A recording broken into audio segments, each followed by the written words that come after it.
Good afternoon. I will now call this meeting of the National EMS Advisory Council to order. Thank you, representatives, for joining us for the second round of meetings of the 2024 session of NEMSAC. My name is Brendan Hayden, the Healthcare Administrator Sector Representative, and I am honored to serve as the NEMSAC Chair and Moderator today.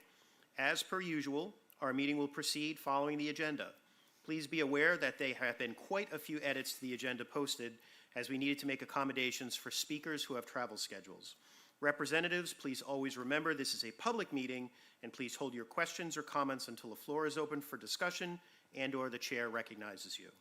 At the designated time on the agenda, the floor will be open for questions and statements from the public during the public comment period.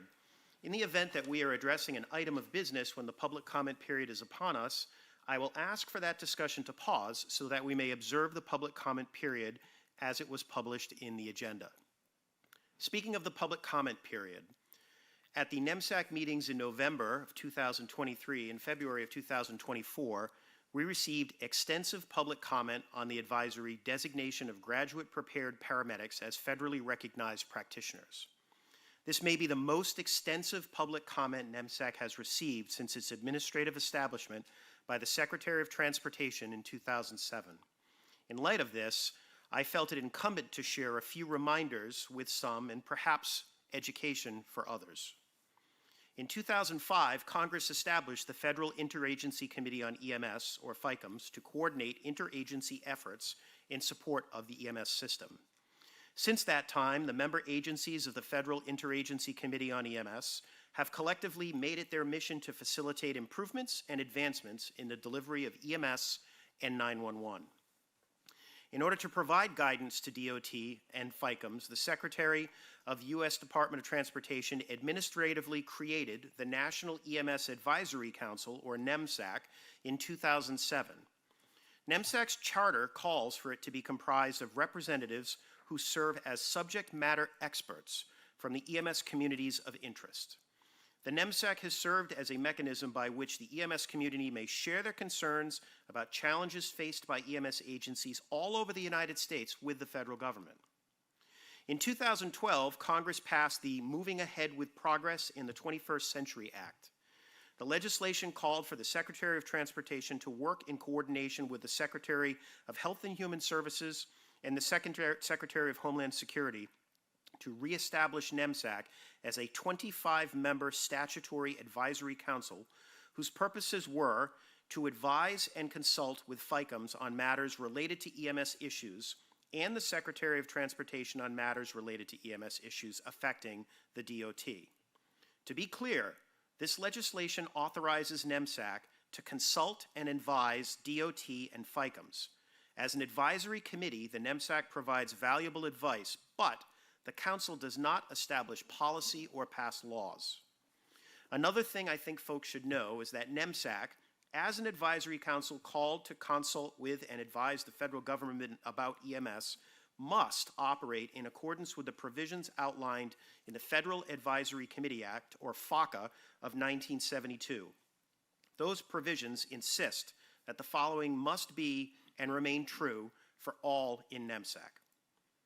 Council meetings must be made public and meetings must be announced by way of notice in the Federal Register. For those that may not know what the Federal Register is, it functions as the federal government's mechanism for sharing information with the public at large. If the announcement is not made in the Federal Register, the meeting cannot happen. Clary Mole, our advisor from the Office of EMS, has advertised every single meeting of NEMSAC in the Federal Register since he joined the office in 2020. Also, did you know that everyone can subscribe to receive notices from the Federal Register, and that you can personalize and custom tailor your subscriptions to get only the updates for specific agencies that you're interested in? The NHTSA Office of EMS has always echoed this notice by sending an announcement directly to the email inboxes of ems.gov subscribers. At each meeting, there must also be a period for public comment. This is a designed meeting time that allows for individuals and/or organizational representatives to share their thoughts and feelings about the advice and recommendations the Council is planning to give to the federal government. It's important to note that while FACA does require NEMSAC to offer access, It does not require advisory committees to reach out and engage with every individual or organizational member of the community. Each representative may individually always serve as the ears of NEMSAC, but an individual member speaking on behalf of the whole council is 100% prohibited. That is why the public comment period is so important. Although not required by FACA, Clary and the NHTSA Office of EMS strive to ensure that communities of interest have access to NEMSAC. NEMSAC has a governmental email address. If any member of the public should ever hear comments about a topic for NEMSAC to be considered or feedback about one of the advisories, NEMSAC can receive that email and it will get to the council. It can be sent to NHTSA, NHTSA.nemsac@dot.gov, or directly to Clary at clarymole, CLARY.mole, MOLE, @dot.gov. Clary monitors both of those inboxes and always gets the comments back to the full council. In addition to the public comment period required at each meeting, advice from NEMSAC must go through a rigorous process of maturation phases before it may be finalized. Clary's a stickler for this, doesn't let us get over our skis on this. Each advisory must go to a draft phase and interim phase. This process calls for an advisory approved for draft and interim phases to remain in that phase until the next quarterly council meeting to ensure stakeholders have an opportunity to read and comment on the advisory between each meeting. NEMSAC has a new public comment portal, or PCP. The PCP is a repository of all the advisories that are in draft and interim phases. Anyone can go to the site and download these advisories and read them in their current phases. The PCP also has an interface that allows anyone to make comments about a certain advisory after reading it. If you bookmark the link, you can go back and make your comments at a later time. Comments submitted at the PCP are forwarded directly to NEMSAC's inbox. I hope that I was able to provide either education or clarity about the reminders about how NEMSAC goes about doing its work of providing advice and recommendations to FICOMs and the Secretary on national EMS issues. It was really encouraging to see the level of public interest and involvement on the draft advisories. I hope we sustain that level of engagement. It's essential for helping us to shape future advisories. Now, let us begin with our first order of business, introductions of the NEMSAC representatives and their disclosures of conflicts of interest. The chair recognizes Clary Mole, EMS specialist, to assist with NEMSAC representatives' introductions on behalf of Gamwa Jitonga, director of the NHTSA Office of EMS. Clary. Thank you, Chair. On behalf of the Office of EMS and Director Wijitonga, I'd like to extend a welcome to the NEMSAC representatives back to DC for our second meeting of the calendar year of 2024. For those representatives joining us via Zoom, I'd like to also extend the welcome to you. And for those joining us by way of streaming link, we are ecstatic to have you joining us. We welcome you to, and for your participation today, we welcome you both. I think I can speak for NEMSAC when I say your input's valued. So we have a public comment period like Brendan mentioned a few moments ago, so make sure to make your public comments known so that I can catch them and provide them during the public comment period. So representatives, whenever I call your name, the name of your EMS sector that you represent, please activate your microphone, introduce yourself. Your introduction should include your name, your home city or town, and state, and a declaration of any conflicts of interest you may have. Starting with private EMS. Mike Thomas, Beckley, West Virginia. Conflict, I sit on the board of the American Ambulance Association. Fire-based EMS. Corey Condren, Concord, California. No conflicts. Hospital-based EMS. Paul Brennan, Lowell, Massachusetts. No conflicts. Travel EMS. Danita Kohler, Dry Creek, Alaska. No conflicts. Local EMS directors. Lisa Basgall, Houston, Texas. No conflicts. Trauma surgeons. Mark Estring, Rochester, New York. No conflicts. EMS data managers. Tom Harkins, Indianapolis, Indiana. No conflicts. EMS researchers. Jason McMullen, Cincinnati, Ohio. No conflicts. Hospital administrators. Brendan Hayden, Portsmouth, Rhode Island. No conflicts. Public health. Carol Jorgensen, Elm Creek, Nebraska, no conflicts. EMS practitioners.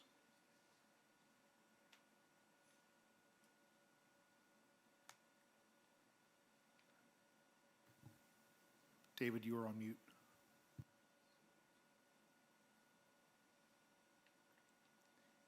We can't hear you, David.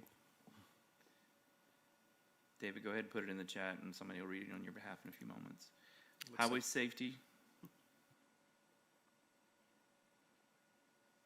I apologize. Can you hear me now? Yep, we can hear you now.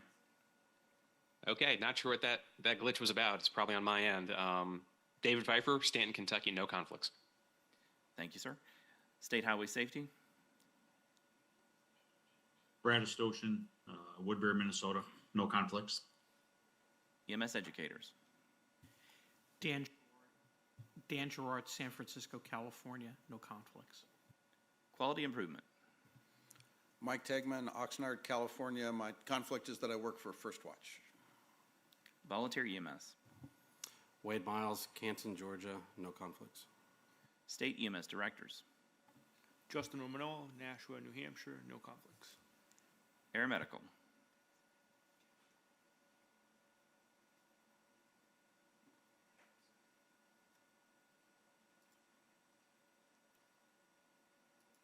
Medical directors.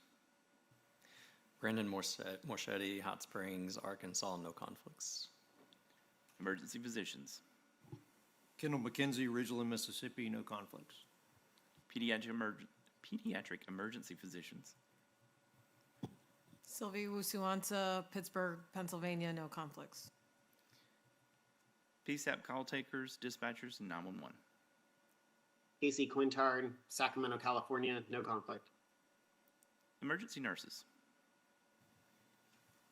Tabitha Vaughn, Indianapolis, Indiana, no conflicts. Emergency management. Franklin Zarrow, Duff Surrey, New York, no conflicts. Legislators. And consumers of EMS services. Ayo Ogunsola, Philadelphia, Pennsylvania. I do not have any conflict of interest. Thank you. For our Air EMS, Evelyn Byers is from Spokane, Washington. She declares no conflicts of interest in our chat. Thank you, Clary, and thank you, representatives. Representatives, you should have had time to review a digital copy of the summary of the last NEMSAC meeting. Are there any corrections or amendments to the record?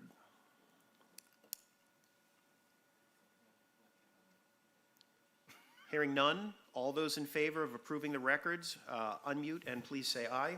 Aye. Any opposed? Aye. Any opposed? Unmute and say nay. Any abstentions? Please unmute and say abstain.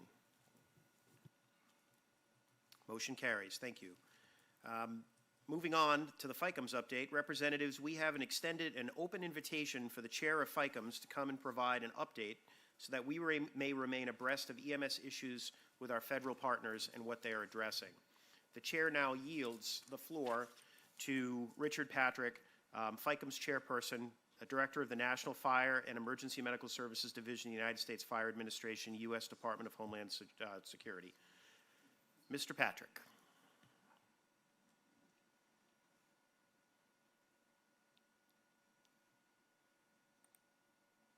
Going to have to come back to Mr. Patrick. Okay, we will come back to Mr. Patrick. I am here. Nope.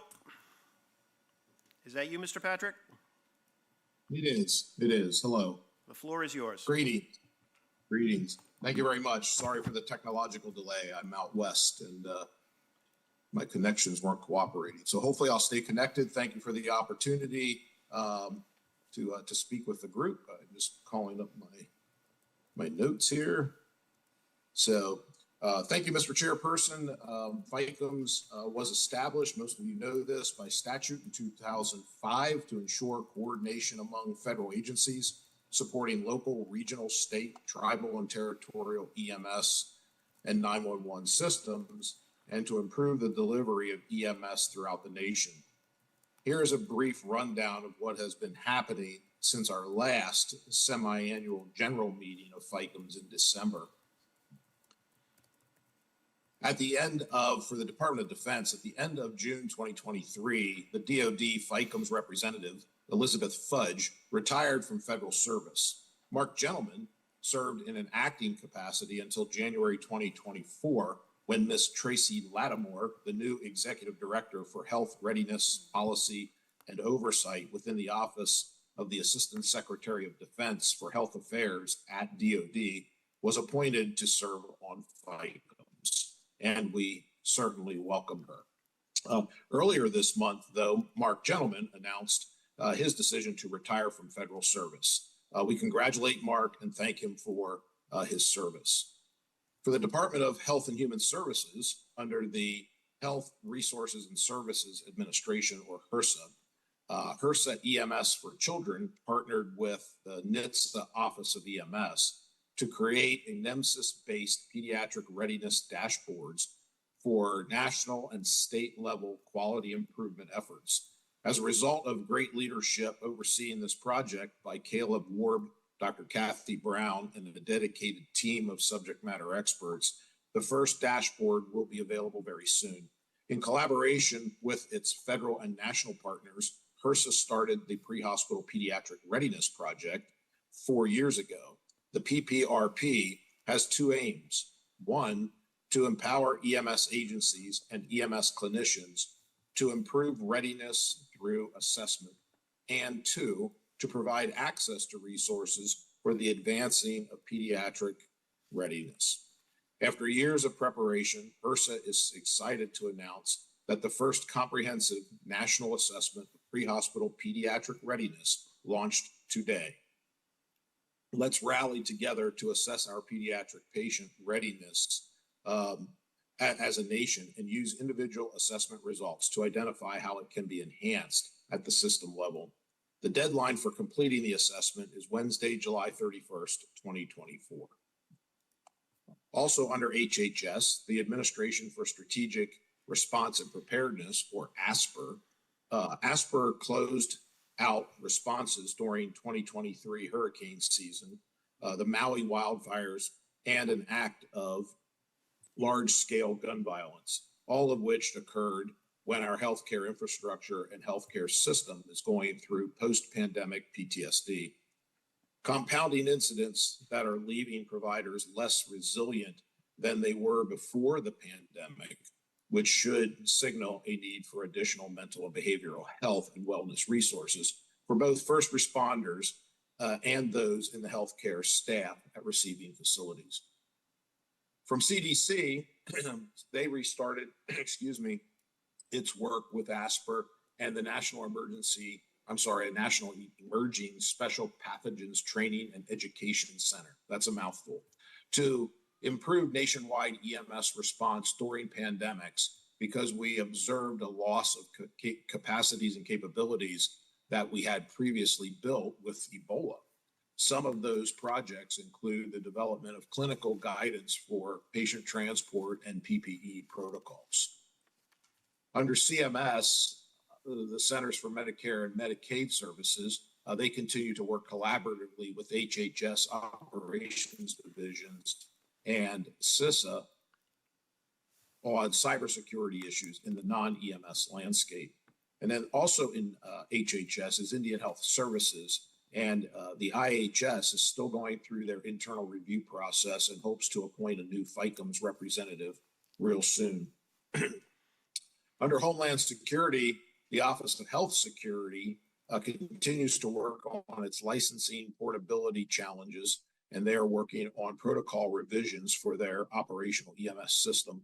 They are moving forward with getting the DHS EMS Training and Education Advisory Committee scheduled on a regular basis, and they work with their Office of the Inspector General to create a program that will enable non-healthcare ICE and CBP staff to carry naloxone.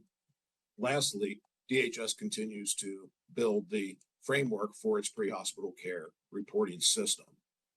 Within the USFA, since our last meeting with this group, we have added a fifth person to our EMS branch within the National Fire and EMS Programs Division. And although not quite meeting our ultimate goal, we have a solid group of subject matter experts spanning most aspects of out-of-hospital EMS systems. With that, we have also, I'm not sure if I mentioned this at the last meeting or not, but we have become a ad hoc federal member of the Pre-Hospital Blood Transfusion Initiative Coalition steering committee. So a lot of work going on within that realm. Also, you may recall me speaking about this before. The USFA has an annual Fire Prevention and Control Summit, and last year EMS was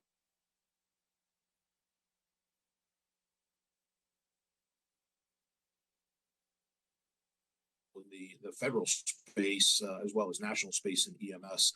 I am the co-chair of that group with Chief Mary Camelli from the Mesa, Arizona Fire Department. And just yesterday, Chief Camelli, as well as David Milstein, our EMS branch chief, presented the mid-year report in Washington, D.C. to the group that of all the groups, there actually I should have qualified this. There's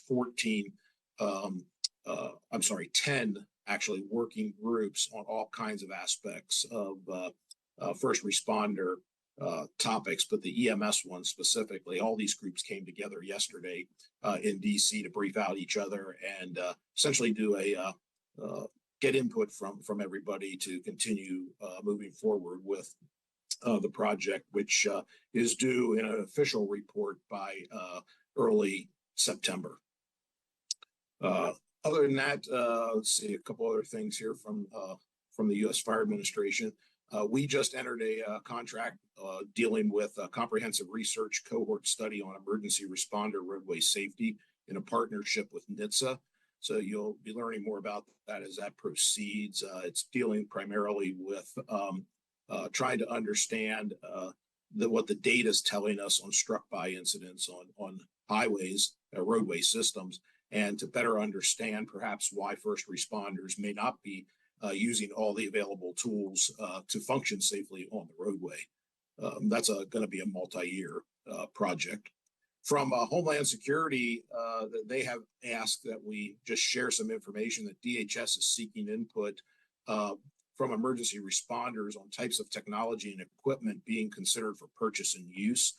This information has been shared across most of the non-government organizations' leadership with that, but the topics are dealing specifically through what's called the SAVER system, which is Topic Suggestions Survey for System Assessment and Validation for Emergency Responders. If you're interested in this is being run by the Department of Homeland Security, Science and Technology, but they have a survey. I'll share this with Clary, and he can see that you get the information through May 24th is their deadline to submit this information if interested. Also, and you may be discussing this, I'm not sure in your meetings, but OSHA issued a fire brigade rule changes that has been in the works since 2015 and is open for comment. It is riddled with EMS application with that, and I would strongly urge anyone in the profession of emergency medical services to take a look at this. Again, we can see that you get the information for the link specifically. The date to respond to OSHA was extended to June 21, 2024 on this rulemaking process. I think that's what I have for there. So moving on to the Department of Transportation under NHTSA. NHTSA published a Federal Register notice announcing a request for information, or RFI, to inform the technical expert panel that will be working on the EMS Education Agenda 2050. The RFI contained 22 questions that needs your answers, and it remained open through March 31, 24. So that's closed. Since it's closing, though, it received 99 responses and is currently organizing those into a format that may be more easily used by the technical expert panel when they begin writing the first draft of this consensus-driven document that will outline the future vision of EMS education and the EMS profession. 2 years ago, the Secretary of the Department of Transportation published the National Roadway Safety Strategy. And the NRSS outlines the DOT's goal of eliminating highway injuries and fatalities. This is what links to the contract that I made reference to that USFA is doing collaboratively with just one part of it with NHTSA. One of the grant programs, though, under the NRSS is the Safe Streets and Roads for All, or the SS4A grant program that funds regional, local, and tribal initiatives. In February, the DOT announced 3 deadlines for fiscal year 24, notice of funding opportunity, so the NOFO, for the SS4A grant program. Deadlines vary depending on the type of grant you're applying for. For planning and demonstration grants, the deadlines are 5 p.m. Eastern Time, May 16, 2024, and August 29, 2024. For implementation grants, the deadline is 5 p.m. on May 29, 2024. Regarding the National EMS Information System, states are in the process of updating version 3.5. 45 of 50 states have completed the update. Between 33 and 35 million records are collected in NEMSIS or were collected in NEMSIS in 2023, and current trends already suggest that this number will be exceeded in 2024. Under the Federal Communications Commission, the FCC is active in ongoing initiatives to improve the technical quality of the nation's 911 system and has taken 2 recent actions.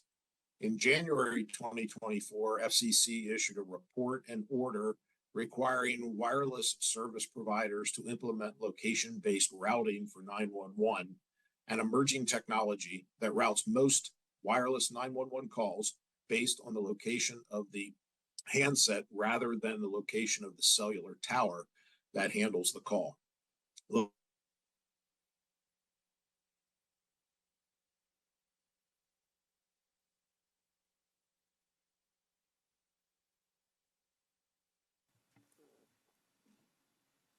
give it a second to see if he pops back on.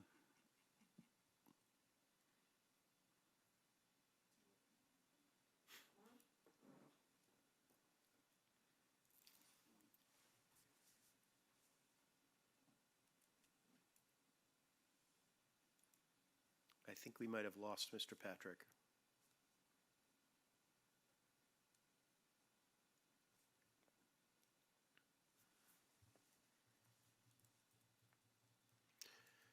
Okay, I think technology has gotten the best of us on that presentation. It was certainly an informative presentation, and Clary? I could finish some of his remarks. Yeah, please. The one thing he wouldn't, the last thing that I see that it wasn't covered is in December, Steve McCoy, after years of service to FICOMS, as a state office director, representative submitted a letter of resignation, and in accordance with the FICOM statute, the new Office of EMS Director representative must be appointed by the Secretary of Transportation. Pursuant to filling the vacancy, NHTSA's Office of EMS sent a letter to the NSIMSO requesting, NSIMSO's National Association of State EMS Officials, requesting 3 nominees for the candidacy of appointment by February 28th, and they did so. They provided those nominees for the candidacy, and the selection panel has reviewed what they've submitted. The submission information included resume, letters of recommendation, things of that nature. When the appointment is finalized, we'll be making an announcement. We hope to be able to make the official announcement at our next semi-annual meeting that's going to be public-facing in June, on June 5th. And that's all. Thank you, Clary, for finishing the report, and thank you, Mr. Patrick, for the informative report. And obviously, we greatly appreciate the work that FICOMS does on behalf of EMS and the Council. Next up is our information session for an invited speaker. From time to time, NEMSAC hosts informational sessions. These sessions often result in new advisories and recommendations or strengthen those already in progress. We have 6 informational session meetings scheduled for this rounds of meetings, 4 today and 2 tomorrow. Our first speaker is scheduled for a flight when we hear from the other speakers, so we decided to allow him to present early. The chair will in just a moment recognize Dr. Alex Isikoff from the National Emerging Special Pathogens Training and Education Center. Dr. Isikoff is the EMS lead at NETEC. He's the executive director of the Office of Critical Event Preparedness and Response at Emory University. He's a professor of emergency medicine, director of the section of pre-hospital and disaster medicine in the Department of Emergency Medicine at Emory University School of Medicine, and the medical director for Emory Grady EMS Biosafety Transport Program. Dr. Isikoff, the floor is yours. Appreciate that. Thanks for a warm welcome. And how should I best share a few slides that I have? Clary, should I share or will they be shared otherwise? Or should I just speak from my notes and slides will be shared? No You can time? share your screen. Perfect. Perfect, perfect. Thank We you so have it. much. It's on screen.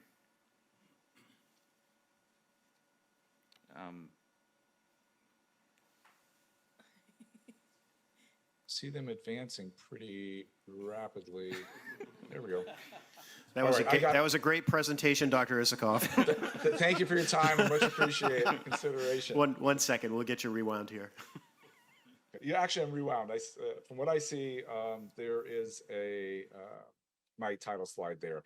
And again, thanks for giving me the opportunity to present today.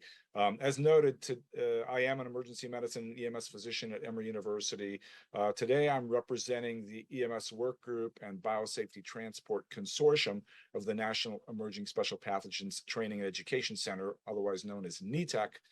For those of you who aren't familiar with NETEC, just by way of brief introduction, this was an organization that was federally funded and created to address gaps in the health system regarding its readiness to manage patients infected with special pathogens.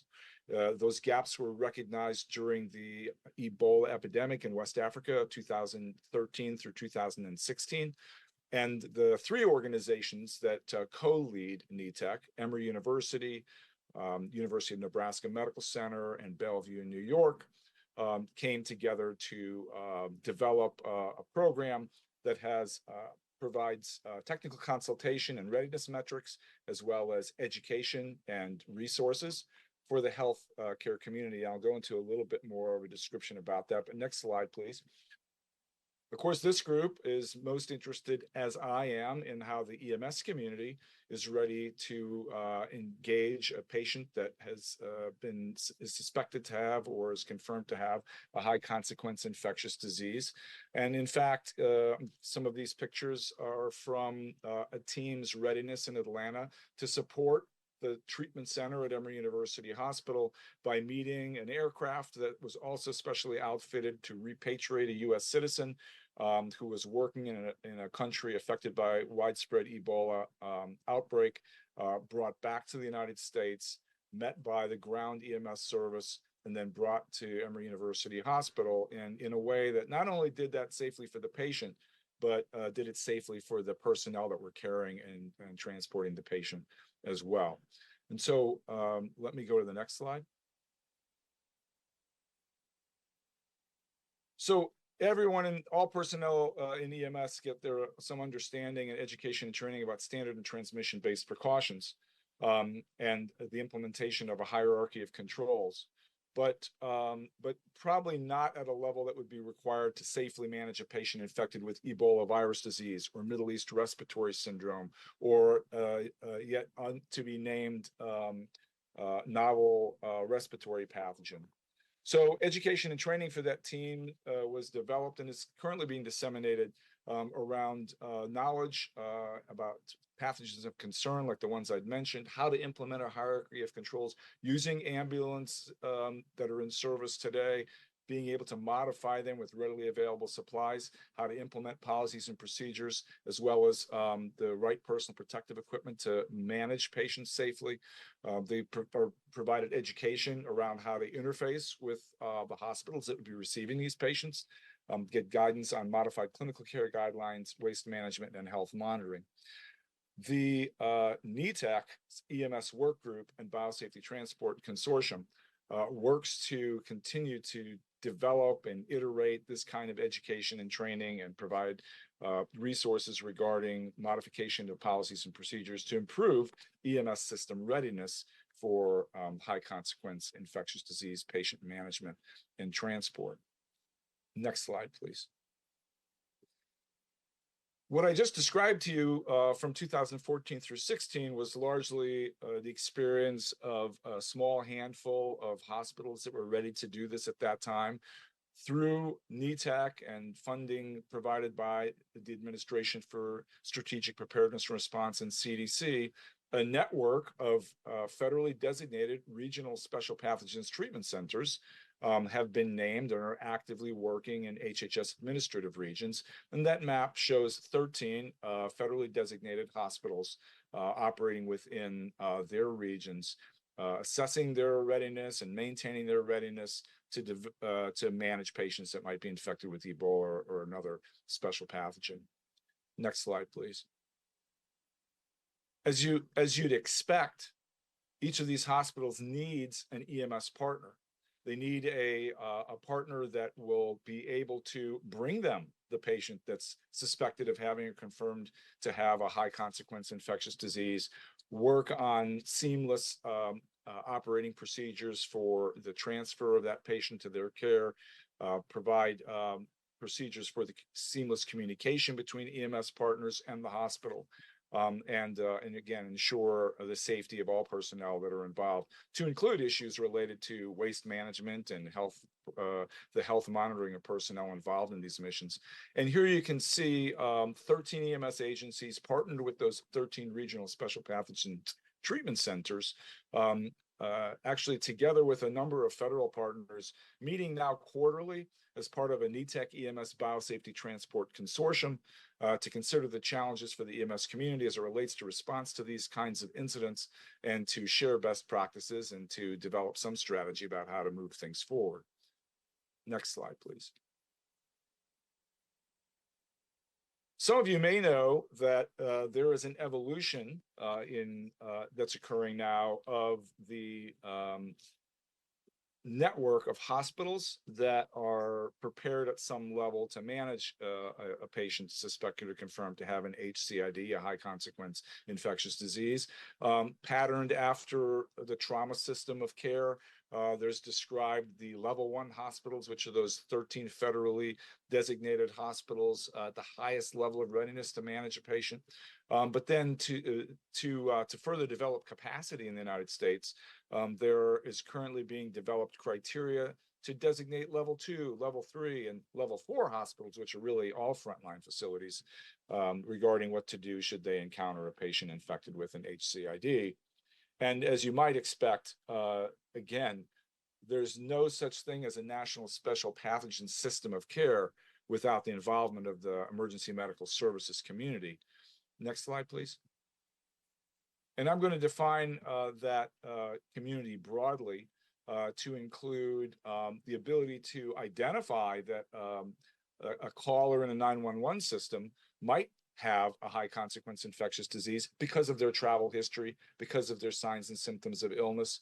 I'm going to include the first responders who are responding to 911 calls, as well as those agencies who are sometimes a different agency that are transporting and manage that patient to bring them to the right place for care and the right amount of time, both by ground and air.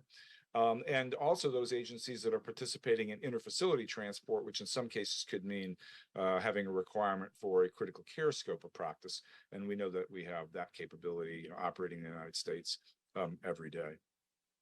Next slide, please.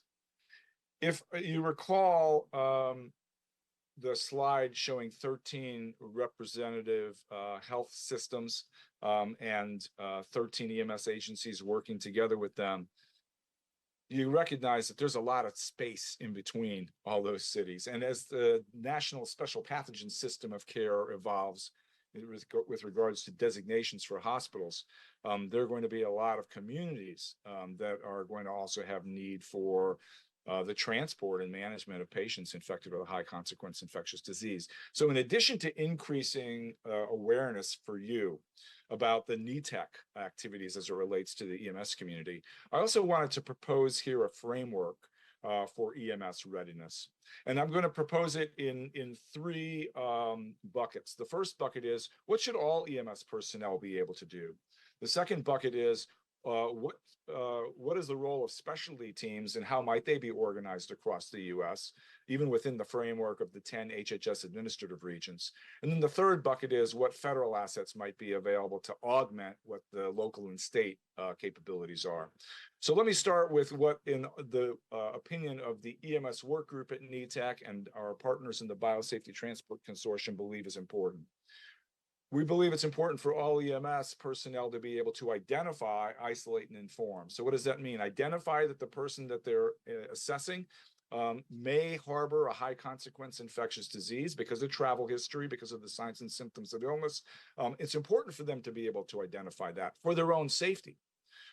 Two, they should, once identified, be able to isolate the patient. What does that mean? It means take precautions to prevent exposure to their potentially infectious bodily fluids and to prevent other responders from getting exposed to potentially infectious bodily fluids. It's a safety issue for EMS responding personnel. The third thing all EMS personnel should be able to do is, after identifying and isolating, is informing the appropriate personnel, whether it's supervisory personnel, the public health department, others that could provide additional resources, expertise, and capabilities to safely transport and manage that patient to the right location in the right amount of time.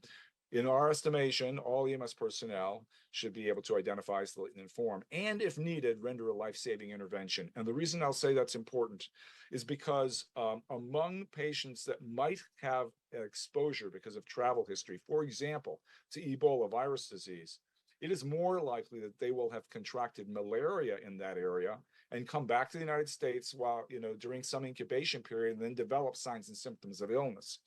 And the EMS community can't get paralyzed by the concern. They should have an appropriate concern that they need to take the right precautions in managing this patient, but not get paralyzed by it. If that patient needs a life-saving intervention, they should still be able to do that because it's more likely the patient has a non-communicable but still serious illness, like malaria as an example. And if you were to ask, well, how could you do that, aside from providing education and training broadly? One thing that we had proposed through public comment period to the NHTSA EMS office is adopting a change to the national standard curricula as it relates to standard initial EMS education to augment what they already learn about standard and transmission-based precautions and implementation of a hierarchy of controls for infection prevention to really underscore the unique elements of managing a patient with a high consequence infectious disease.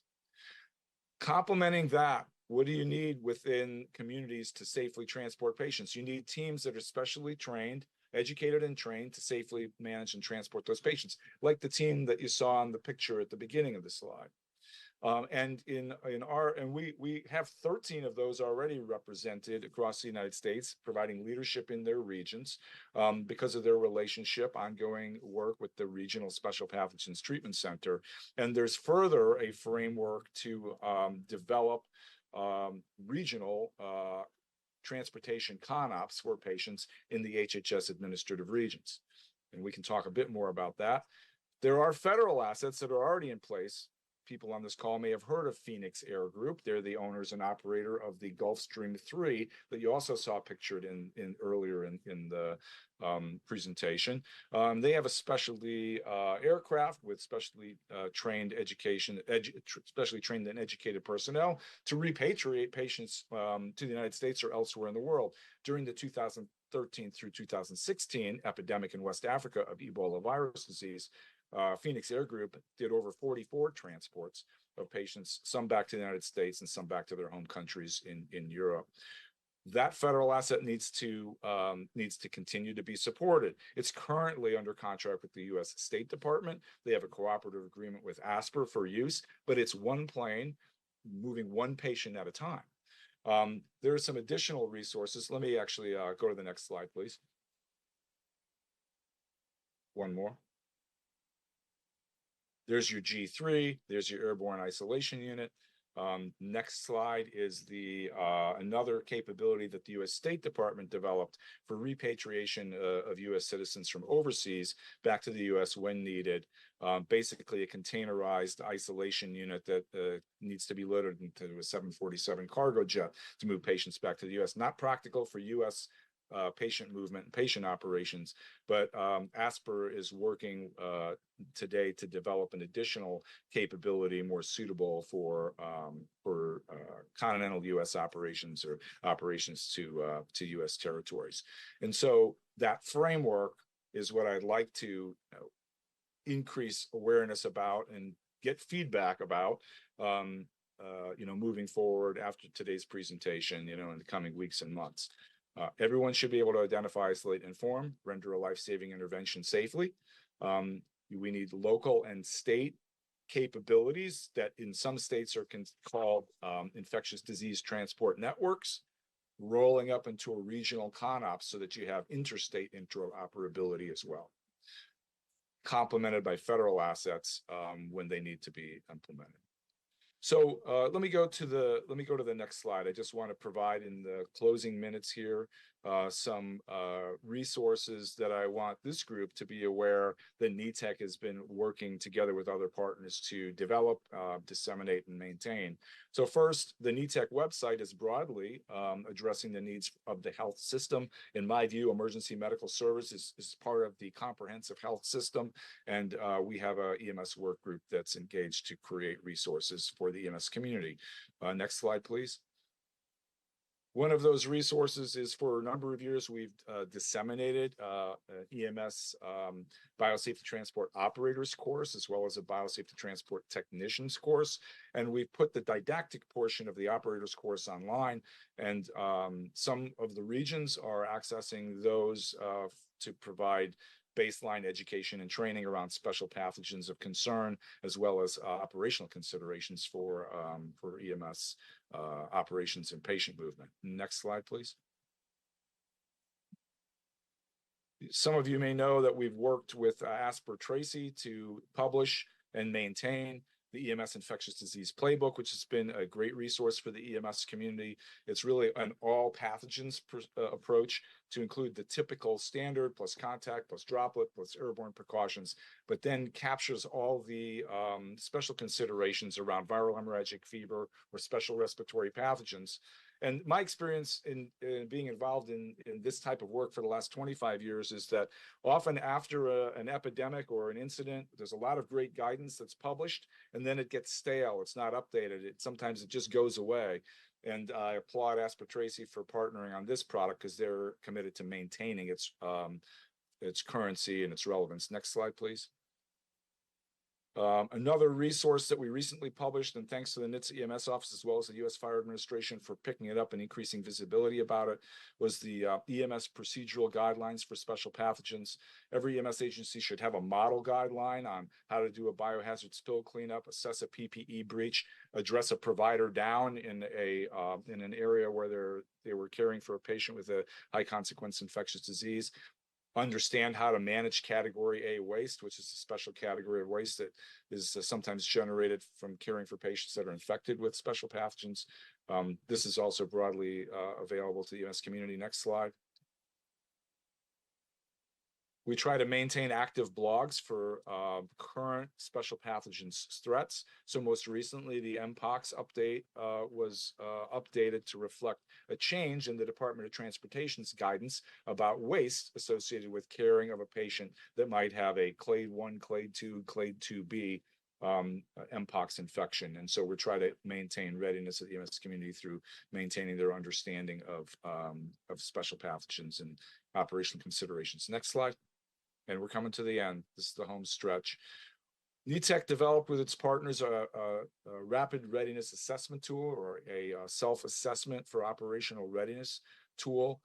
We encourage EMS agencies to take advantage of the tool. There is logic and pathways for everything from a first responder that doesn't do transport through questions about readiness of specialty teams to transport a patient. Once an agency completes the readiness assessment tool, the SPORZA, they'll get feedback from NETEC with links to resources and special comments from EMS SMEs regarding their how they could improve their readiness. Next slide, please. We have active consulting services available as well, made up of EMS subject matter experts who have real world experience in the transport of patients that were infected with Ebola virus disease and stand ready to move the next patient. I'll go to the question slide next if there's time. My summary point is this. The EMS community has a resource in NETEC to develop readiness metrics, to provide technical consultation, to develop, maintain, and disseminate education and training, as well as develop and maintain and disseminate resources with the help of partners like you. We also need to work together to consider a framework for safe patient management and transport as a national special pathogen system of care is emerging. And in our view, and we hope you agree, but we're always welcoming input as this evolves, it means, again, every EMS personnel in the field should be able to identify, isolate, and inform, render a life-saving intervention when needed.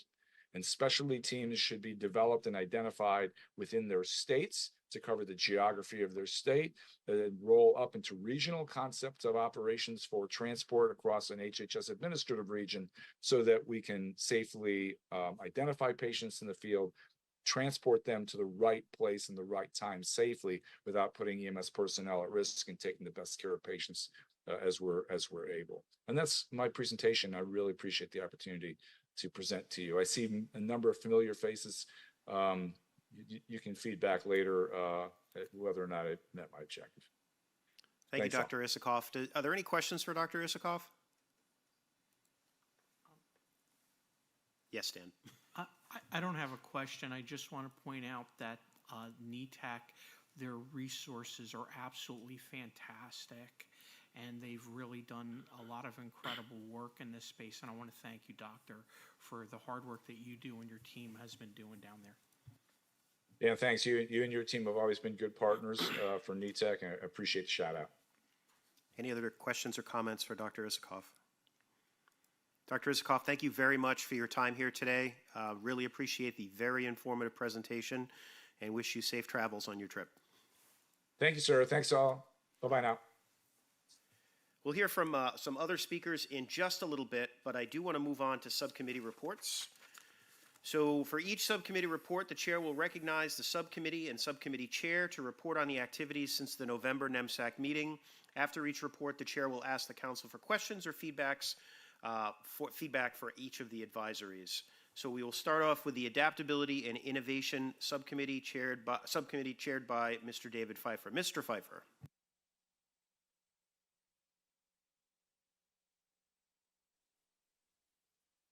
Am I coming through? You are, sir. Okay, thank you. I think I have some internet lag on my end as well. So we have our advisory on graduate prepared paramedic practitioners that we would be asking be moved into the final phase and approved tomorrow. We also continue to research body-worn cameras, and I think it is the feeling of the subcommittee that this should be a letter rather than an advisory. And we've identified a couple of committee members who will be leading the development of that letter, and we'll be discussing that, I'm sure, pretty thoroughly during our subcommittee meeting tomorrow morning. That's all I have. Thank you, Mr. Pfeiffer. Are there any questions or feedbacks from the council for Mr. Pfeiffer on his advisories? Okay, hearing none.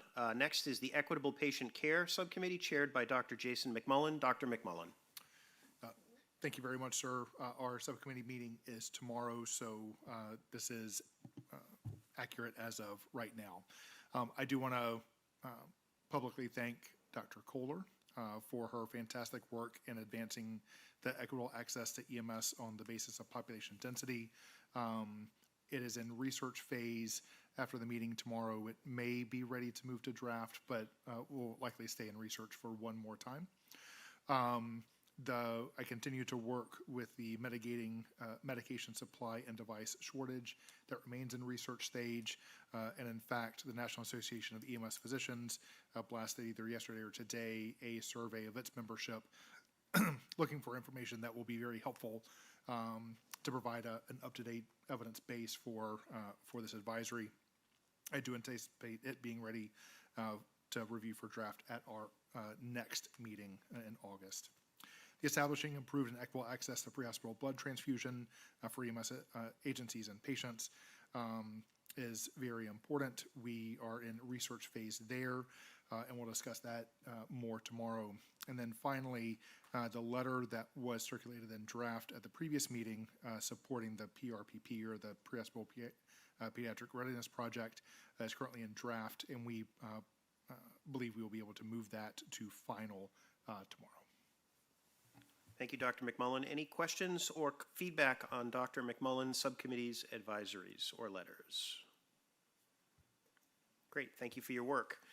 Next up is the Preparedness and Education Subcommittee, chaired by Ms. Lisa Baskell. Lisa? Thank you. The Preparedness and Education Committee will meet tomorrow morning for more discussion and work. On the table for us is an advisory on EMS response to active threat incidents, a multifaceted approach to preparedness and coordination. That advisory is currently in research, and we hope to move to draft by the end of this council meeting. We also have an advisory on large-scale events, EMS planning and preparedness, that was voted to interim last council meeting, and we hope to move to final status by tomorrow's end of the council meeting. And lastly, we're working on a letter on exertional heat emergencies and EMS response. That letter's in research. We hope to have it in draft by the end of the council meeting tomorrow. Thank you, Ms. Baskell. Any questions or feedback for Ms. Baskell or the subcommittee? Great, thank you for your work.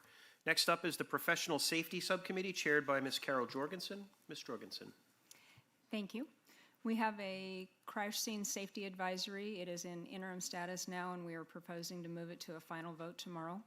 This advisory's focus is on secondary crashes that are caused by a variety of reasons, and unfortunately, no single recommendation will eliminate fatalities and injuries from secondary crashes.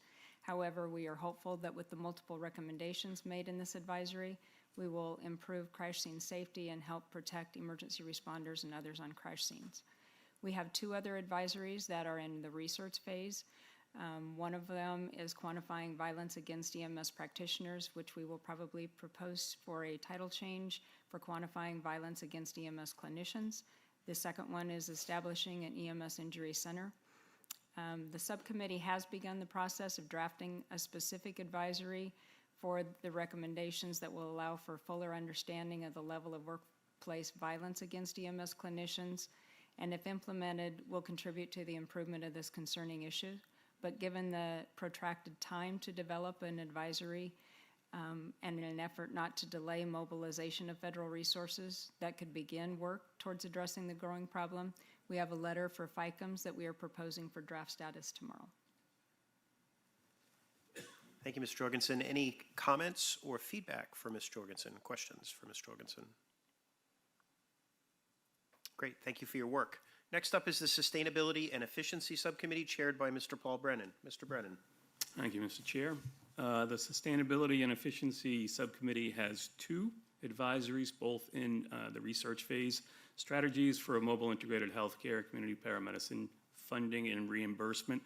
During our research, became very evident that we needed to include other components into this, and we'll be looking to include telemedicine and treatment in place verbiage in the advisory, and we look to move this into draft tomorrow.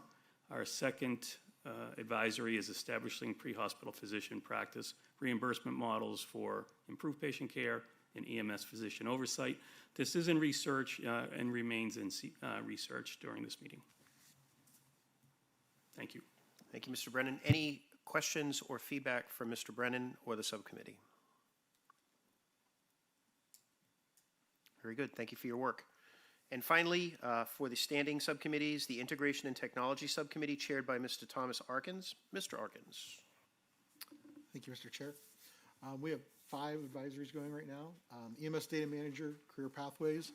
We're hoping to bring that one to final with the will of the council at this session. Bidirectional data sharing between EMS and hospitals is currently in the research phase. Dr. Machete is working diligently behind the scenes to work on that one. Identification and modification, biased, inappropriate, inflammatory, or derogatory language in EMS documentation to reduce biases in clinical care. Currently it's in research phase. After a really good discussion this morning, I think we're going to take back and maybe revise that advisory to look more towards educational documentation standards. Next one is best practices for use of language translation tools in the pre-hospital setting. It was currently in research phase.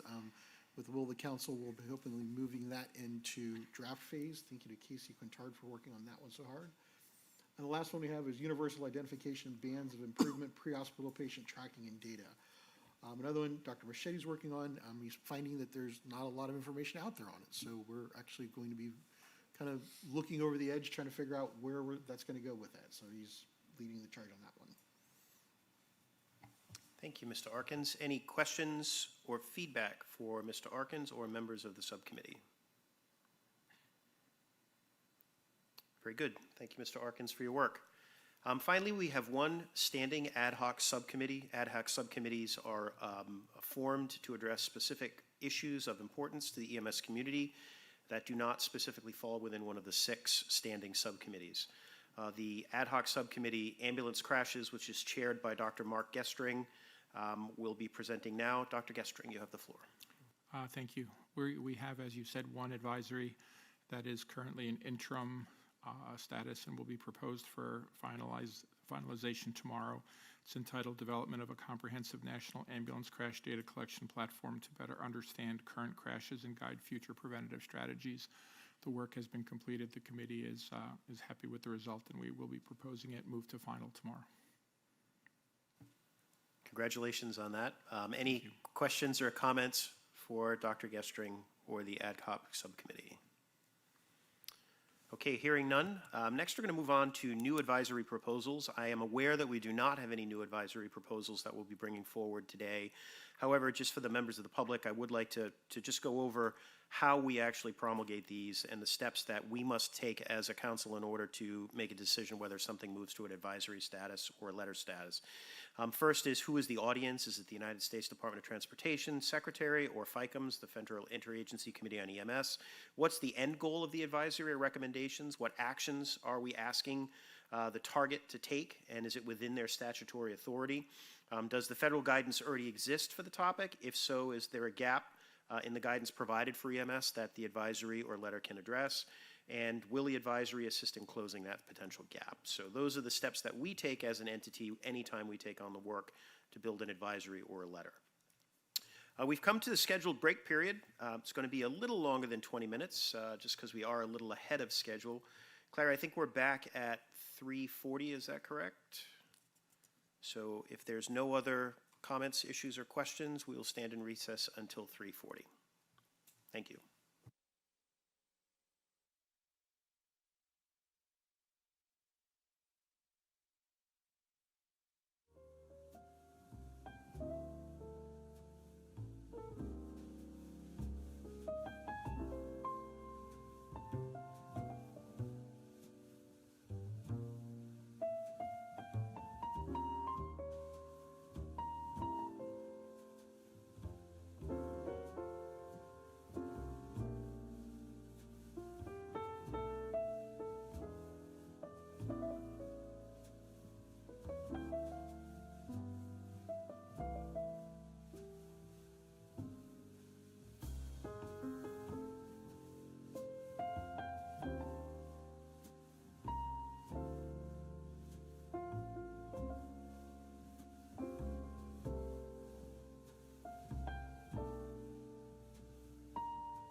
Check, check, 1, 2, hey, hey.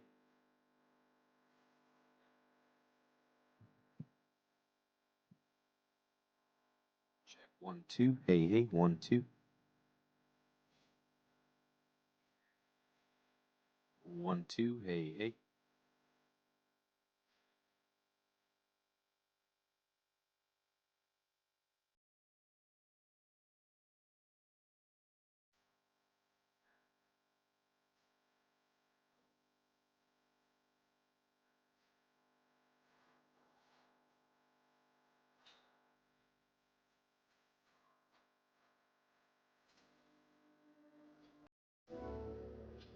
Hey, check, 1, 2, hey, hey, 1, 2, check. 340. Hey, check, 1, 2. Hey, 1, 2, check, 1, 2.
Check, 1.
this all they do? It's just this check one, check two.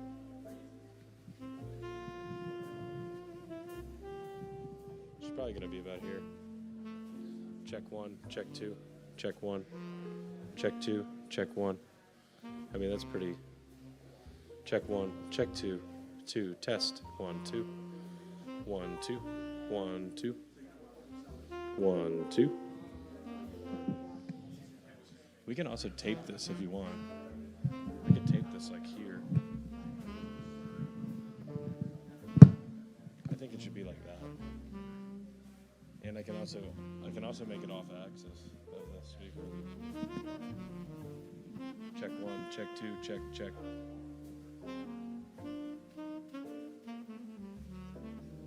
Can tighten it up. There's a screwdriver right there. I got one in my pocket too. I mean, I just kind of want to like tape it here. Yeah, I know, I'm gonna tighten it.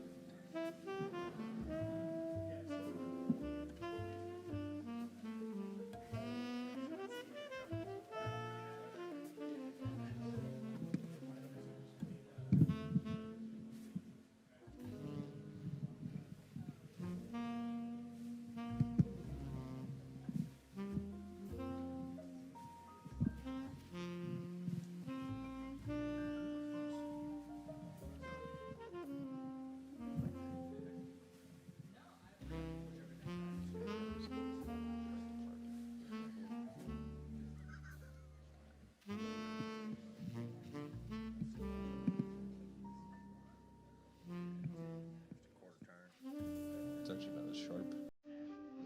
Sharp right here.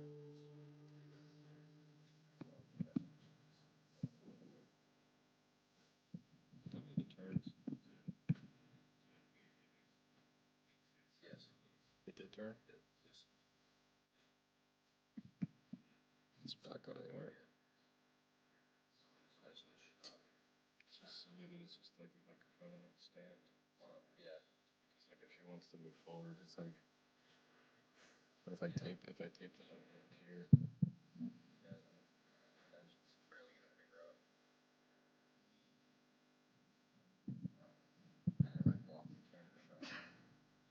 I don't want to block her face, but we are committed. So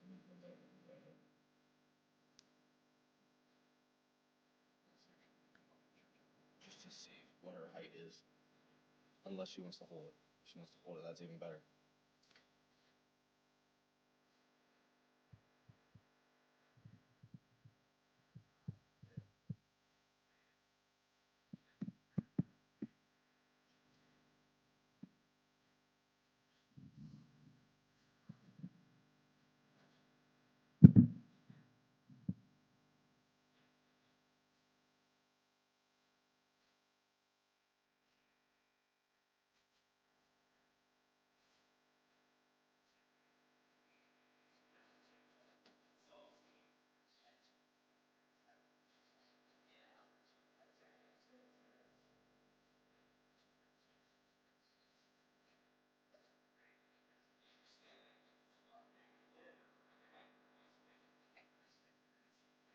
Yep, that actually looks about right. Okay.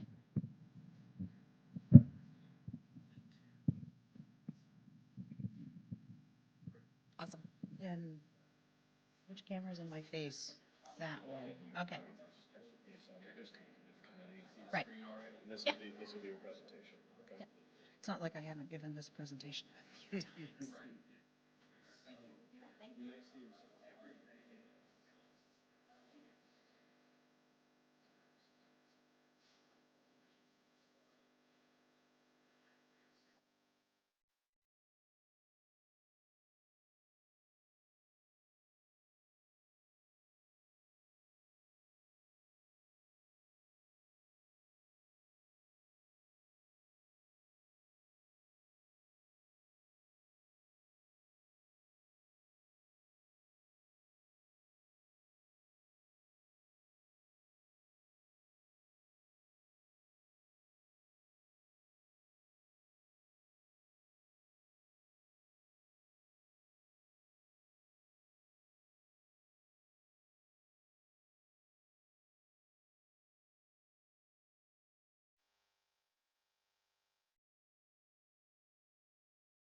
That's a great.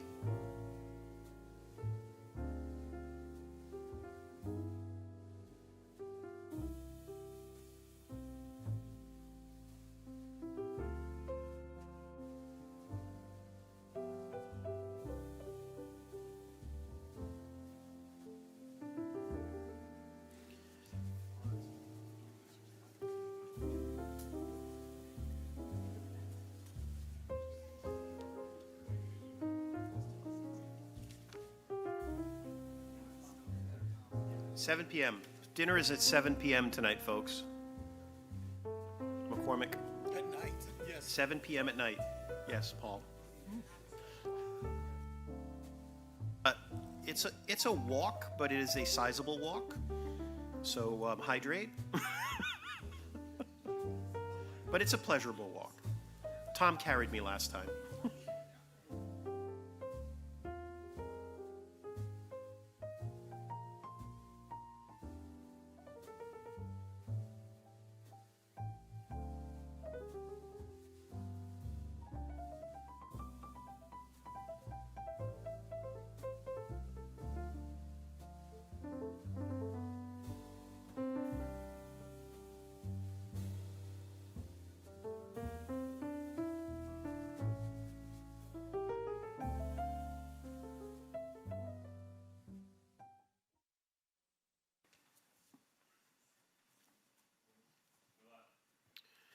Okay, welcome back from the break, and let's resume our presentations. Our next speaker is Chris Lester from Austin Travis County EMS. Mr. Lester is the Interim Division Chief of Field Operations and Special Projects Aerial Recon, Transport, Aid, Navigation, or Spartan, Unmanned Aerial Systems UAS Program Manager.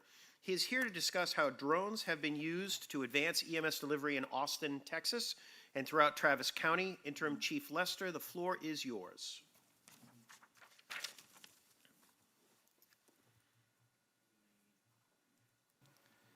Doesn't appear Chief Lester has joined us yet, so let's go ahead and proceed with the next presentation.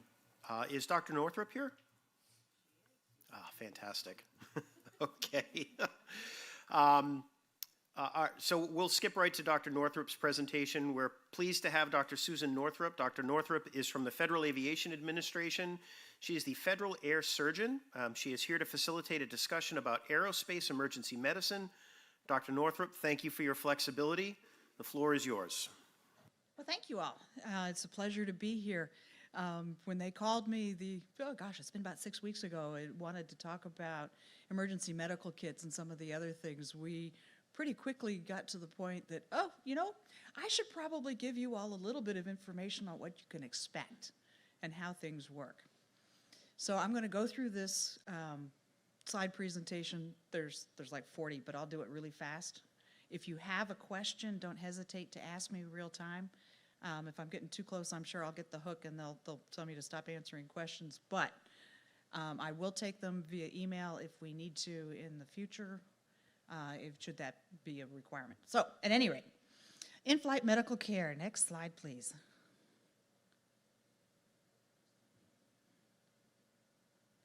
Okay, so we're going to go over a basic overview of the demographics of the flying public, the sorts of incidents you might see if you respond to an airplane as a paramedic or an EMT, and what you can expect if you are the responding person on an airplane to is there a health professional on board sort of call from the flight attendants. We'll look at some personnel and responder issues along with how we screen passengers and then what happens in an abnormal operation. Okay, next slide. All right, so in the last 20 years, it's not a big surprise to anybody that's flown on a major air carrier that the traveling population has changed. Back in the day, it was mostly business travelers that showed up in suits and were going from point A to point B. And then we ended up with some carriers that were offering really good deals. At the same time, we got into telecommunications and video teleconferencing and that sort of thing. So the business traveler wasn't traveling as much. So lots of reasons, cost containment in business, more affordable, but the fallout from all of that is we have a much wider span of individuals getting on airplanes these days than we've ever had before. From infants, I was on a flight yesterday, I swear this kid might have been all of 2 weeks old, to, there was a news story recently of a 101-year-old woman that when she flies American, they have her listed as a baby because the system won't accept 1922 for her date of birth. So what you can respond to is pretty doggone huge these days. All right, next slide. So how about incidents? There is a medical event on average every 1,000 departures. So when you look at a major air carrier that has 3,000 to 4,000 departures a day, you can expect an incident 4 in a given day, roughly, okay? Fatalities, about 1 in a million passengers. Now, those are not departures. Those are about 1 in a million passengers, and that's a worldwide statistic. There haven't been many recent studies, but these relative percentages still work. So in 1998, the Aerospace Medical Association did a survey of its members, and you can see the primary ones: cardiac, syncope, seizures, asthma, and diabetes related. Excuse me. Typically hypoglycemia, but occasionally hyperglycemia. Next slide. So my background, retired Air Force. I did a touch and go through a major air carrier, ended up in the FAA, been here since 2007. But I had an opportunity to look at some operations reports, and when you actually pull out one of the enhanced emergency medical kits or emergency medical kits as a responder, you'll be asked to fill out a form in there so that we know what happened, or the airlines know. So with a little more granular detail in this particular series, cardiac was about a quarter, and those ranged from arrhythmias to frank heart attacks to hypertensive crises, loss of consciousness or syncope. You put people on metal or in metal tubes for long periods of time, they get up, go to the bathroom, and fall down. So that happens on a relatively frequent basis. Musculoskeletal injuries, think trip, fall, turbulence. Public health announcement: if you are on an airplane for any reason and you're not actively moving about the cabin, have your seatbelt on. It's just a safety thing. Seizure disorders, 7.5%. Respiratory is about the same. Gastrointestinal is available in the passenger. Gastrointestinal is the #1 reason a pilot or a flight attendant might seek medical care, followed by cardiac in the actual crew members. Blood pressure issues, 3.7, and then we get to some really small ones. Go ahead.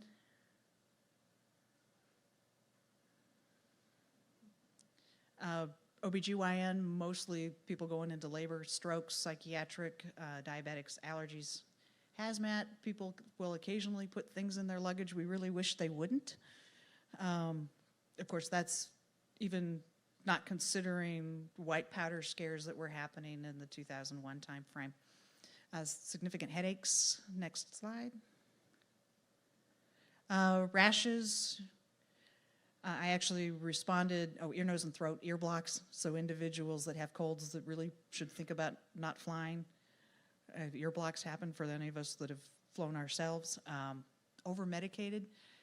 I responded to one on an international flight where on the way over to Europe, the kid had been awake the whole time and upset and fussy, so the parents went to the local pharmacy and bought a sleep aid. And if one dose was good, they decided 2 would be better. And the child was breathing with a pulse and everything, but not waking up for mom. So you see that. People take too much of their medication. Burns, just like various fast food, occasionally we'll have somebody spill a hot drink.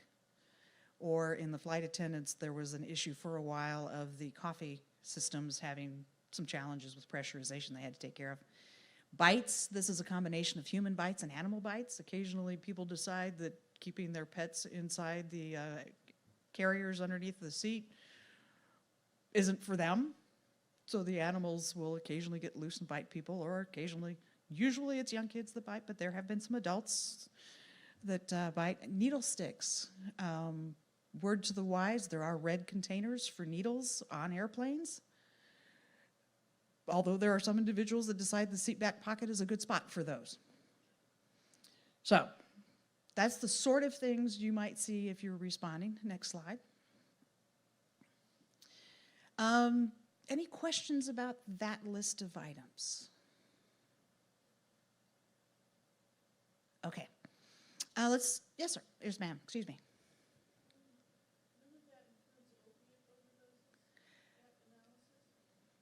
So, interesting, the question's about opiate analysis. And we are actively working with some folks to determine. We have a cadre of airlines that have been stocking medication for opiate overdoses on the airplanes, and they're pulling the data to see if we're seeing it. That's a whole different thing, and I may get some assistance, because for those of you who follow appropriations versus authorizations, the FAA is in the middle of reauthorization right now, and the Senate version and the House version have now cleared committee, and there's some language in there about medications like that. Where we are now is it has to go back to the Senate, and then it has to go back to the House, and they have to vote on it again, and if they agree at that point, or there's minor alterations to the document, it'll go to the president to sign. So I don't want to say too much about what's in there, because it may not stay that way, but I would anticipate there'll be some language about Narcan in particular. Sorry. A follow-up to that is, on the aeromedical incidents, there were 61 seizures reported. Is there benzodiazepines in planes? I'll get to the list of medications that's coming. I do just want to be sensitive to time. We have until 4 o'clock before the next speaker goes on, so I just want to okay, so make I sure need we to can hurry get up. all the presentation in. Okay, so let's talk about some fatality issues, just because people do occasionally die on aircraft. There are some jurisdictional issues associated with that. In some states, if somebody dies on the airplane and is declared, it's the county over which you were flying that has jurisdiction. So what you may find is the crew members continue a code until they get to the ground. So just a word to the wise, you might see that. And the other caveat to that is not all airlines accept do not resuscitate orders. They may do a slow code associated with it, and that does tend to make people mad, but it's a jurisdiction issue. International waters are different, because then the jurisdiction is very different based on the flag carrier of the airline itself. Reporting requirements vary by country. There are some other passenger issues. If someone dies on an aircraft, what do you do? And what happens at that point? So, sensitivities. Next slide. So, onboard medical equipment. Now, I get a lot of questions about how come these are the contents, and I'll get to the enhanced emergency medical kit or emergency medical kit in a minute, on why things are there and why certain things aren't. So essentially, there are several different equipment packages on most major air carriers that are in different places. It used to be that the first aid kit was in the cockpit, but after 9/11, they moved those out of the cockpit, because the first thing they do if you declare a medical emergency or there's a medical issue in the airplane is they lock the cabin door so that nobody gets access to the front end crew. The crew may attempt to steer you away from more advanced kits. Get insistent if you think you need them. Oxygen, there's typically 2 types, and be prepared for paperwork to complete. Next slide. So there's routine supplies on most carriers that are located in the main galley, so non-aspirin, antacid tablets, gloves, alcohol swabs, adhesive bandages. Next slide. There's also a first aid kit that has these items, except the ammonia inhalants, because you can't get them right now. So you do have an option to get more bandages and gloves there. Next slide. And then there's the enhanced emergency medical kit. That became required in April of 2005. The contents of that kit reside in 14 CFR Part 121, Appendix A, or Annex A. And they were stuck there. So there's wording in the reauthorization bill that will allow us to be more proactive when we modify what's in those kits, which is something I've been begging for a minute, because right now there are 5 items in the kit that are either not medically indicated or you cannot get them anymore, and we have to do exceptions to people, because to modify of regulations. So CFR is Code of Federal Regulation. You got to do notice proposed rule changes. And my hope is we can pull them out of the CFR other than to reference another document where they'll live, and we can routinely review those and update them as medical science changes. All right, so the captain actually has the final authority on releasing the kit to use. Remember I said they locked it down? So functionally, it's going to be a flight attendant. If you have credentials and you're the responding person, be ready to display them. If you don't have them with you, expect they'll ask you a few questions to try to validate that, yes, in fact, you have some medical training. Next slide. Now, the emergency medical kit is an FAA no-go item. You cannot dispatch the next flight unless you have a sealed kit. So in general, they put 2 kits on an airplane. There is a list of what's in it on the front of that. Don't open the second one if you expect it to be different than the first one, because if you're trying to turn around on that airplane, you're not going anywhere until they fly a new one in. There are also some guidance documents in there. There's forms to fill out, reference materials. Next slide. Here's some of the things that are in there. One of the epinephrines is not there anymore. And many of the airlines have actually gone away from EpiPens per se to some other form of auto-injectable epinephrine. There's a couple different brands now. And some of them have ampules as opposed to the auto pen. Next slide. There's some more tablets. Nitroglycerin is there. That's a nice one to know where it is. Although if you're the responding individual and you're not sure, the flight attendants can ask if anybody on board has X, Y, or Z. I've seen that happen. Next slide. Got some needles, got some syringes, got some IVs. This is not meant to rehydrate anybody. It's more to deliver medication. You don't have enough liquid. Next slide.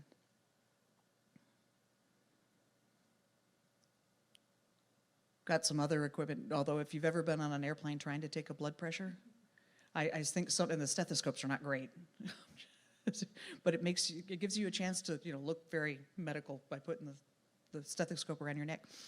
Another sharps container is there. Next slide. There's some airways to include pediatric. Next slide. There's an accessory pack on board. That's where you'll find your biohazard cleanup kit. So you can get to gowns, face shields, and gloves. They're on the airplane. Next slide. Another pocket mask, another sharps container.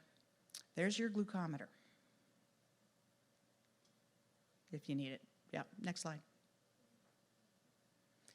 Automated external defibrillators. There's one on board with an extra battery. Different kinds of sets, scissors, gloves. Next slide. So just some basic patterns. This is early on. Almost more were used in the concourse than were used on the airplane. Our number has modified slightly because most concourses have AEDs now. They put them on the airplanes before they put them in the concourses. I will caution you that the SAVES number is somebody who got off the airplane with a pulse. That doesn't mean they necessarily survived, but they had a pulse when they left the airplane. Next slide. There is a universal precautions kit. This is where your fluid solidifiers, scoops, and scrapers are. Next slide. Let's talk personnel for just a minute. Flight attendants, there's a wide range of experience. Many companies, they're trained in CPR, but they may not be certified because of a liability issue. I don't pretend to be a lawyer, but nonetheless, many airlines have the ability to call via radio to medical support on the ground. But you can expect, when they do an overhead page, when you look at different air carriers, roughly 85% of flights domestically in the U.S. have a medical provider of some sort, from EMT, paramedics, nurses, providers. Now, they may not be current in emergency medicine. They may not be, one of them might be a psychiatrist. They can talk to them. But there are times I turn it over to the EMT because their knowledge is better than mine, and I'm your moral support, by golly. but I'll fill the paperwork out. Next slide. Oh, one other point on that one. The flight attendants are going to know where those kits are, so it's really important to talk to them. Next slide. So what about protections? There is a similar thing to the Good Samaritan Act called the Aviation Medical Assistant Act, which will protect you providing you stay within your credentials and skills. So there are some protections. I mentioned the 85 to 95%. Next slide, because we're approaching 4. Passenger screening. There is an Air Carrier Access Act, so the airlines can screen, but they cannot refuse to provide transportation to a qualified disabled individual solely because their disability results in an appearance or involuntary behavior that may offend, annoy, or inconvenience crew members or other passengers. They can require a medical certificate. So essentially, if you want to fly, unless you meet certain criteria, you're going to get on the airplane. And there are ombudsmen to make sure that's the case. Next slide. They can refuse boarding to passengers. These are some of the reasons. They're not required to take stretcher patients or incubators or infections that could be transmitted in flight. That's the big one. I always liked the barefoot or unclothed from the waist up. It's absolutely silent on the other end of the body. And it doesn't matter if they smell, so long as they're not disabled. I'm sorry, reverse that. If they're malodorous but not disabled, they can't get on. If they're disabled, they can get on. All right, next slide.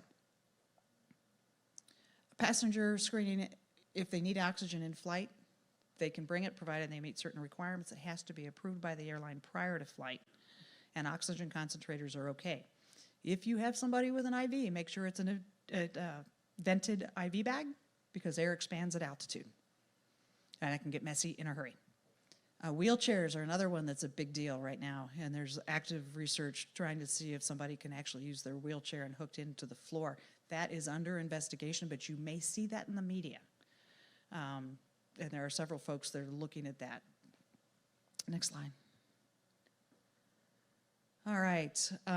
Essentially, disabled passengers, there's 3 types: ambulatory, non-ambulatory, and whether they're impaired mentally, physically, hearing, or visually.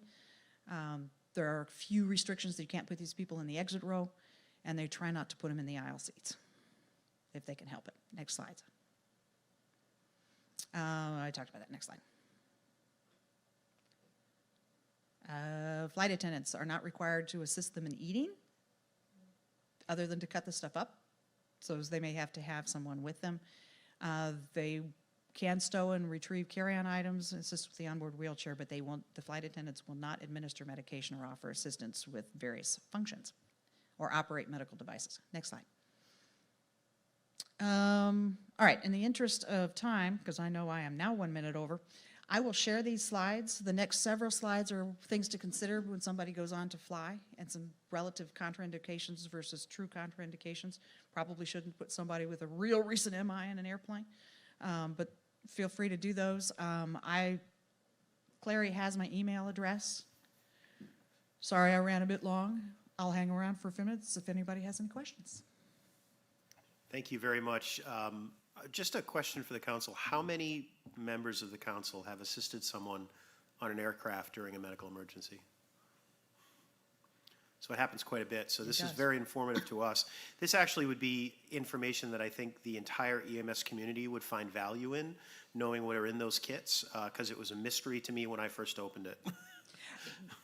I get it. I completely understand. And I'm What's that? I only opened one. Thank you. But I can help with some of that. Yeah. I would ask that let the reauthorization wind its way through. Sure. Yeah. So that I actually have no kidding what I'm supposed to talk about at the end of that. And they're supposed to vote in the next week and a half. Great. Dr. Gestring, question. That was a wonderful presentation. Thank you. I have just 2 quick questions. Number one, I know cruise ships won't let people beyond a certain phase of pregnancy get on board their boats. I didn't notice that as one of the restrictions here, so you can be 10 and a half months pregnant and still get on an airplane? It's a relative contraindication when you look at the rest of the slides that are in there. Yeah, you. Okay. So that's The change in pressurization can cause issues. And we do have people deliver on airplanes. It's not necessarily where I'd try to deliver. And then the other question I had real quick was, I know there are agencies that provide medical support for airlines so that if there's a problem, somebody from the airplane can call some 800 number satellite phone or something and get medical advice. Can you speak to that for a second? Sure. So MedAir is the big one in the U.S. In fact, they're also one of the major providers, along with Banyan, of emergency medical kits. So those are the people I go to tell me what's being used, kind of thing. University of Pittsburgh Medical Center used to have the ability to provide real-time medical information for a couple of the air carriers. So yes, there's the ability to get to someone on the ground in most cases. Internationally, there's a couple other organizations. International SOS does it. Used to have seatback phones. If you go far enough back and you could call them, you stand. Not anymore. They're gone. Okay, we have just a couple more minutes. We have our next speakers back from Austin Travis. So Dr. Owasawasa. Yeah, I'll be quick. I'm from Pittsburgh, so very aware of the medical command team that covers quite a few of the domestic airlines and some of the international airlines. I guess my question for you is, in relationship to the research, the ops research, have you done any collaborative efforts to find out the more recent numbers from like Med-Air? Is the data from like Med-Air or some of these medical command calls, or? That particular set of data, I mentioned I used to work for an air carrier. Okay. Yeah, so I am working with Med-Air and some of the other ones. I do see all of the reports to the Transportation Operations Center. Exactly. Okay, great. I was thinking Yeah, that'd so be great. we are following through with some of that. It's amazing what people get up to in airplanes and when they think it's okay to take a swing at somebody. It's just, So, yeah, I was thinking. air rage is alive and well in certain areas. Great collaboration. My second thing really quickly is I know that American Academy of Pediatrics was working with you all on providing more in the way of pediatric focused items in the FAA kit. Where are we in that? I know that was a few years ago. We're trying to. Yeah, so the pediatrics and the Aerospace Medical Association and a couple of others who were providing information. I am cautiously hopeful that with the reauthorization, I'm going to be given the window to actually implement some of those recommendations. Yeah. Chief Romanello. So the couple times that I've had to render aid, it's been on international flights. So I guess my question would be is FAA controlling flights that are coming out of the States and U.S. carriers, or like where does, because the kit I pulled out with the Emirates was the size of that podium. I mean, and it just had everything. So I guess, what's the expectation as far as the minimums? Is it So it depends, the expectations for minimal medical equipment is based on the rules and regulations of the flag they fly under. So, yeah, Emirates and Etihad out of the UAE have really nice kits. Ours are consistent across the industry, but there are other countries who are less robust, shall we say. Yeah, there were sutures in it. Yeah, It was ridiculous. The Emirates do some amazing work. They have great vanity kits too, just for the record, so. Any other questions for Dr. Northrup before we move on? Thank you very much for coming today. This is a great presentation. We appreciate you coming in person for us. Happy to do it. Thank you very much. Thanks. And enjoy the rest of your meeting. Thank you so much. We're going to move on to our friends from Austin Travis County. Mr. Lester, who's the Interim Division Chief of Field Operations and Special Projects for the Aerial Recon Transport Aid Navigation Unmanned Aerial System Program Manager Team. He is here to discuss how drones can be used to advance EMS delivery in Austin Travis and throughout Travis County.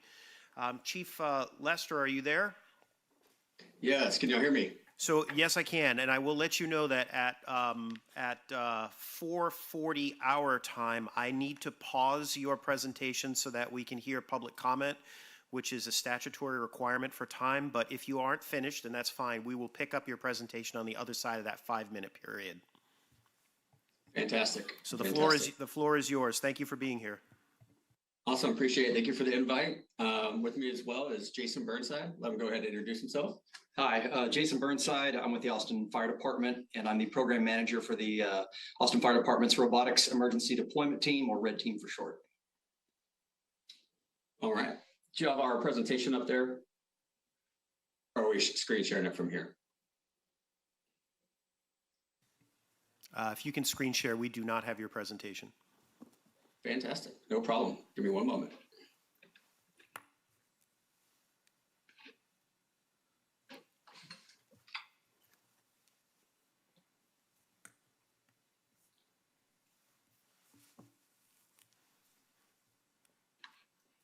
is that awkward pause on live TV.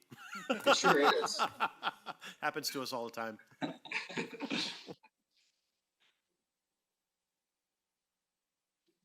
Great, we can see your presentation. Fantastic. Awesome. Well, since we've already done the introduction, we'll go ahead and continue on to the next slide here.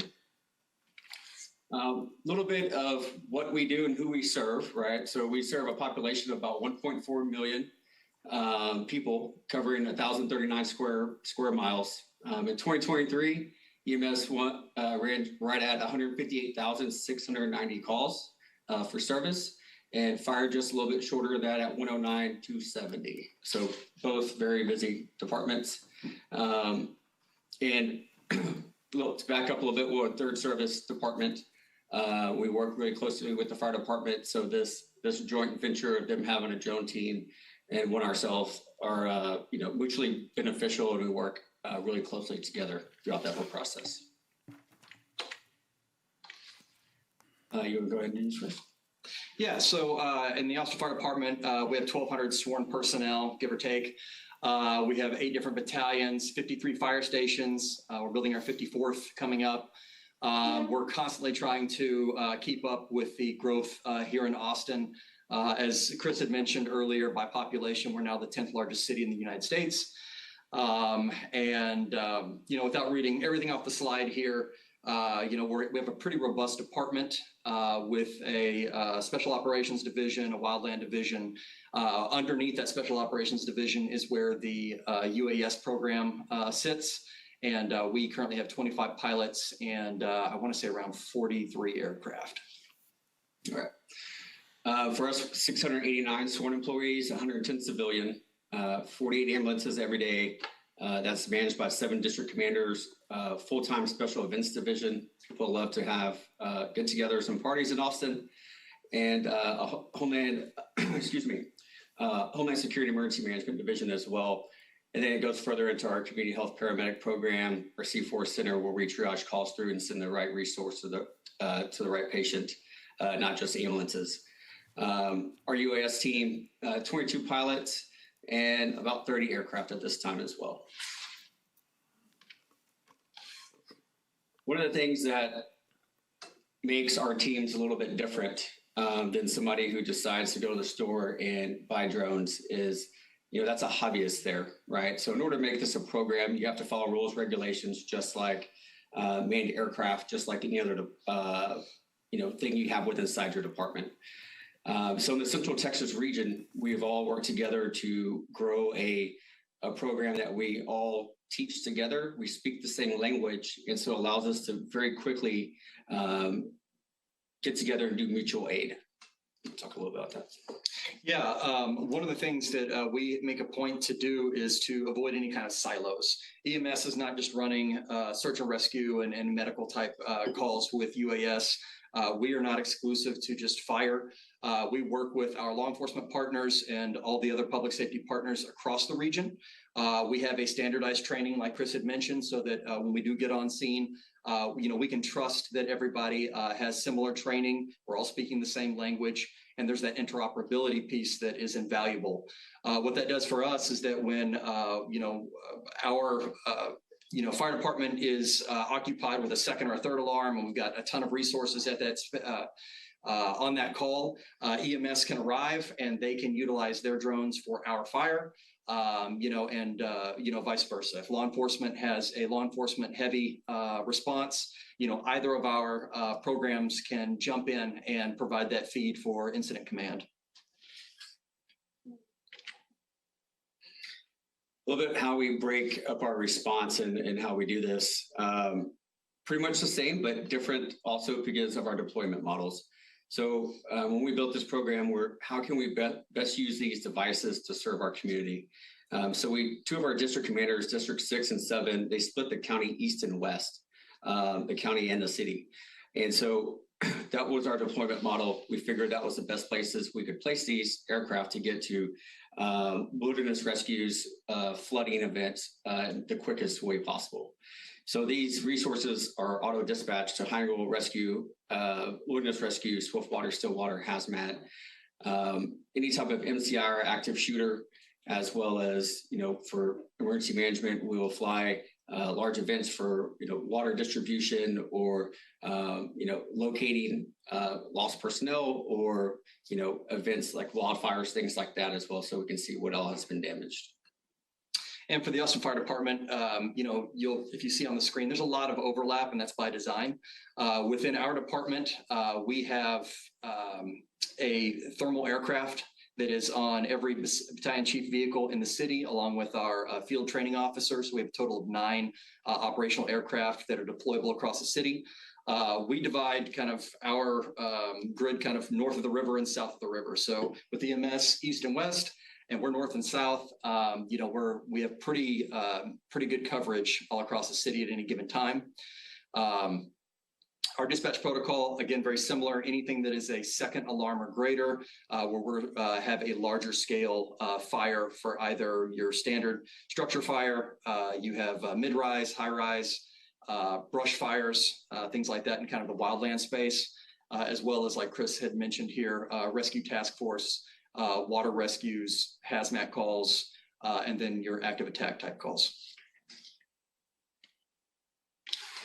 So a big issue on, any scene, anywhere, people always ask what is the, if there's ever a problem, it's always communications, right? We couldn't get comms out, comms in, you're trying to explain the situation and you just can't do it with words sometimes. They say a picture's worth 1,000 words, well, a video is worth 1,000,000. So in order for this to work and be beneficial for people, we use software in the region that allows us to work jointly and to push these speeds out, not only to the command post, but anywhere in the world, actually, if somebody has the right login credentials. So this allows people to sit in an EOC, across town and realize what's going on. It also allows those people on the scene, the command post, to see other parts of, a fire from the other side of the building, right? And with some of these cameras with thermal imagery, it makes it a lot easier to gauge how hot fires are, where your people are located. On the left side of the screen here, you'll see a map, and that's how we deconflict airspace, right? So just like manned aircraft, we go through, we set rules and boundaries for everybody of, hey, this is your zone, this is my zone. We deconflict from both, laterally and then altitude as well, so we don't have any incidents.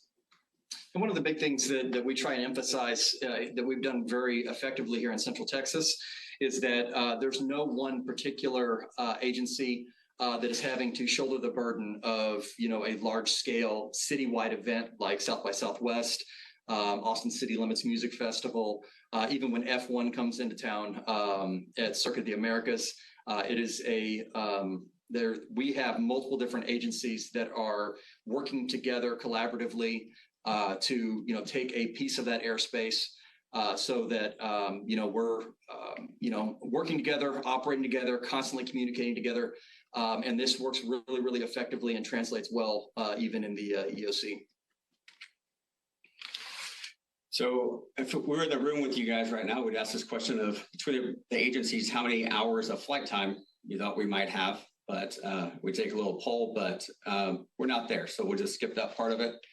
In 2023, we flew 772 hours between our two agencies.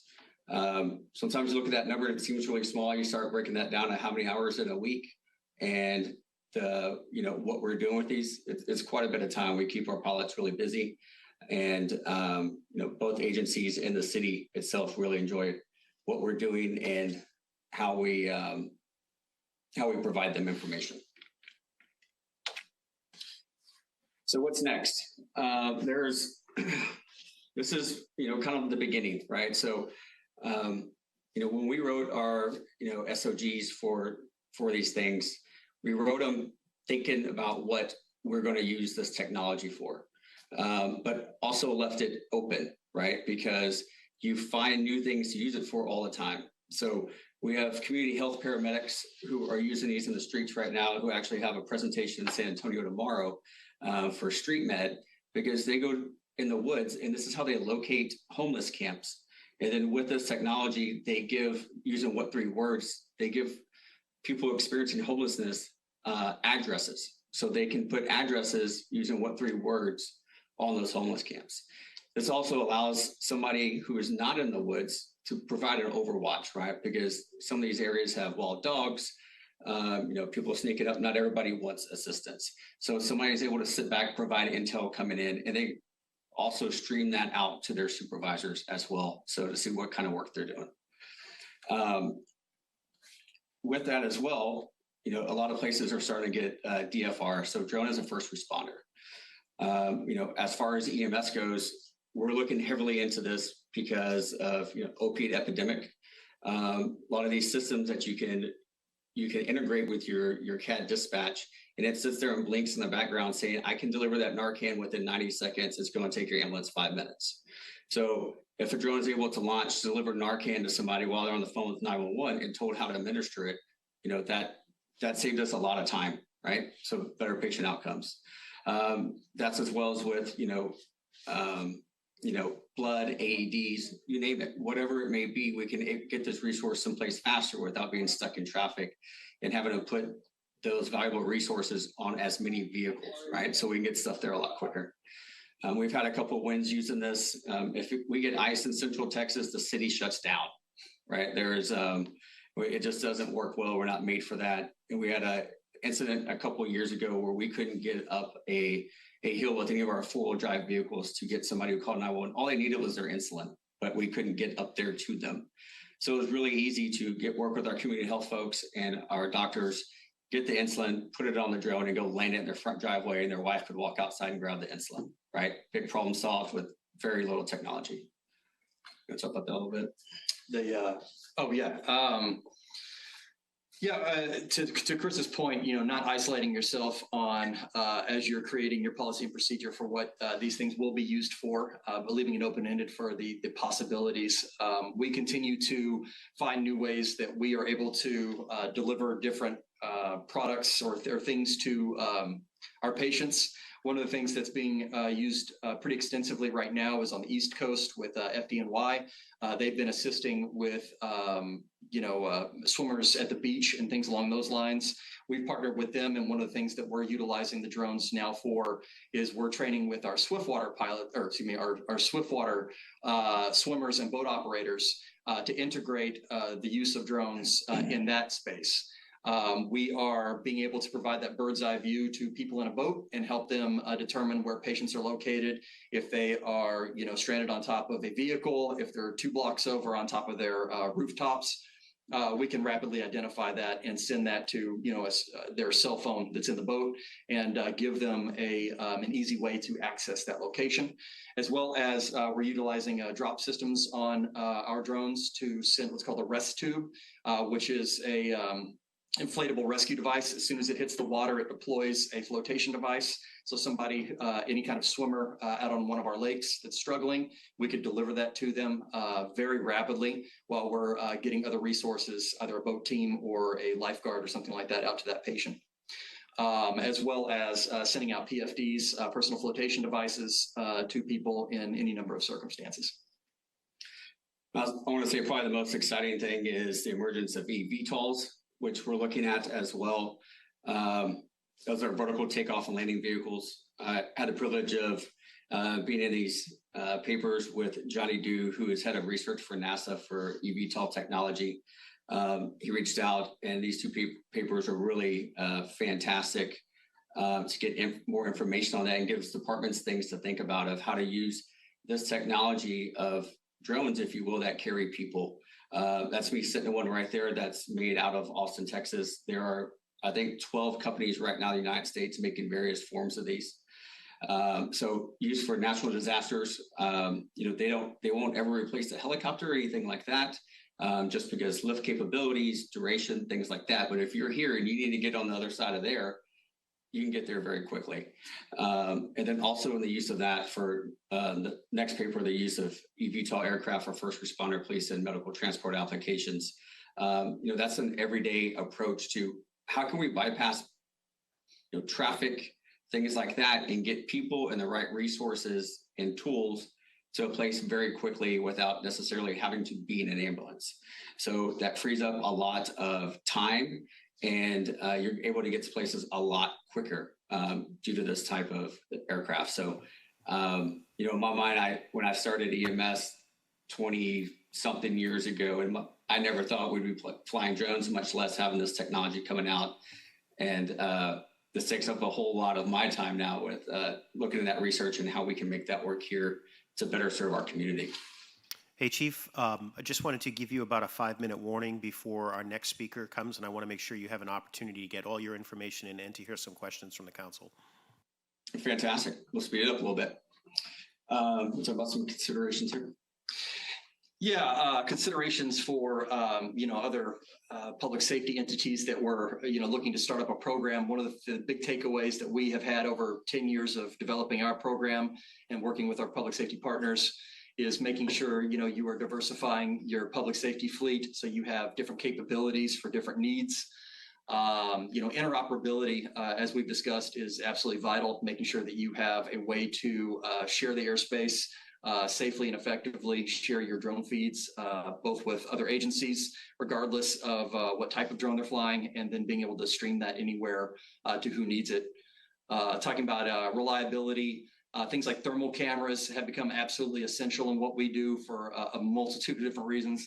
The industry is finally getting to a point where they have developed weather resistance for a lot of these drones. They've been partnering with public safety to find our needs and our wants and starting to customize equipment for those purposes. And flight time is increasing, and while maintaining cost efficiency. And we take that very seriously with spending taxpayers' dollars, trying to make sure that we're having the best bang for their buck. A couple of roadblocks or issues that public safety in general has with these is where money is always an issue, right, in public safety as a whole. One of the biggest things that we're always constantly fighting is what some of the best aircraft you can buy are from China currently. It's like DJI. Unfortunately, the American drone manufacturers are having a hard time keeping up, and the technology is about 5 years behind. And the cost when you go to buy one is significantly higher, at least 3 to 4 times higher on average. There's groups of people that go out, and when these bans come up, we try to put our case in of, hey, let's figure this out. Let's not ban this, but maybe support the American companies more so they can get the technology that they need. And then it's cost efficient to public safety as well. This is like any aircraft. We need these things to stay flying and be reliable and not falling out of the sky. That would be a big issue. So funding, fighting legislation bans, and kind of public safety as a whole, really slow to adopt new technology is our major roadblocks at this time. Anything to add on that? I think that's about it. That's the last slide. Any questions? First of all, that was a fantastic presentation. We do have at least one question in the room. Ms. Baskell. Thank you for the very illuminating presentation. I was curious what you do with the drone footage, especially in the context of EMS calls, if the footage becomes part of the EMS record. Yes. So as a rule, depending on the type of mission, so the streaming that you saw on that video, that is not recorded by the software that we're using. We use a third-party software. So depending on what the mission is, we will not record. If it is if we're search and rescue, if we're looking for something in particular, or it's going to be a part of an EMS record, then yes, we'll hit record, and then we have a database where we grab that footage off of an SD card, we upload it and save it, and we keep it just like our EMS records. Mr. Chief Romanello. Thank you. Any negative feedback or publicity from the public regarding working with the police department? No, sir, not at all. We will, the police department loves working with us because when all three agencies are together, it shows because all three agencies are there, we all have the same mission, but different components inside that mission, right? And we have had zero pushback from them at all from the public. We're very open about our program. If open records requests come in, they say, where we all flying, we have that data. We're happy to share it. We're very forthcoming with it. Yeah, transparency is really important for us. And at the same time, we're also trying to encourage, the media and other stakeholders that, want to know more about this. We try and be as open as possible. We invite them out to fly days that we attend anytime that we are flying, especially for events like South by Southwest or ACL. We try and position our flight lines in a position that is public facing so that when people do have questions, they can come right up to us and, we're happy to engage with them and explain why we're there, what we're doing. And it's important to us to try and, control the narrative so the media doesn't do that for us. We're, like Chris said, we're very, very close with our law enforcement partners, and we absolutely embrace that. Great, thank you. Mr. Tagman. Again, thank you for a very interesting presentation. You mentioned research during your talk, and I'm curious if you've got any specific research studies or research questions that you're exploring around this program. So that was a reference to these two research papers here by Johnny Dew that I was lucky enough to be a part of. And that is, the information that NASA is pulling in these two specific situations and how either drones or eVTOLs can be used to better help public safety. Thank you. Last question, Dr. McKenzie. Hey, can you talk a little bit about line of sight limitations and what you are doing to overcome that? Absolutely. A lot of the places we'll fly from, we try to launch as high as possible whenever feasible, but we also have people on the ground. So if we're in a search and rescue environment, we have people that we're in communication with between us that keep line of sight as well that we can communicate. And then there's also COAs through the FAA for beyond visual line of sight, also tactical beyond visual line of sight that assists with that as well. And part of our interoperability and working together is that we can have more flight crews across a given geographic region. So we don't have to push the drones out very far because that coverage is already existing using another either team or a different agency. Chief Lester and Jason, thank you very much for your presentation today. It was a very informative presentation. Grateful for your time today, and hopefully we'll see you flying the friendly skies. Thank you very much for the opportunity. You have a good day. Thank you. Next up is Dr. Chris Lenhart, an emergency physician and element scientist, joining us from the National Aeronautics and Space Administration. Dr. Lenhart is joining us virtually, and he is here to facilitate a discussion about how space medicine can be brought down to Earth for the benefit of advancing EMS delivery. Dr. Lenhart, I think Clary did let you know that we are going to have to stop or pause at 4:40 just for public comment, but we will pick your presentation up on the other side. So I'll stop interrupting it and allow you to have the floor. Copy that. Thank you very much for the invitation to be here. Can you confirm that you can see and hear me well? We can. Excellent. I'm going to share my screen here. Stand by.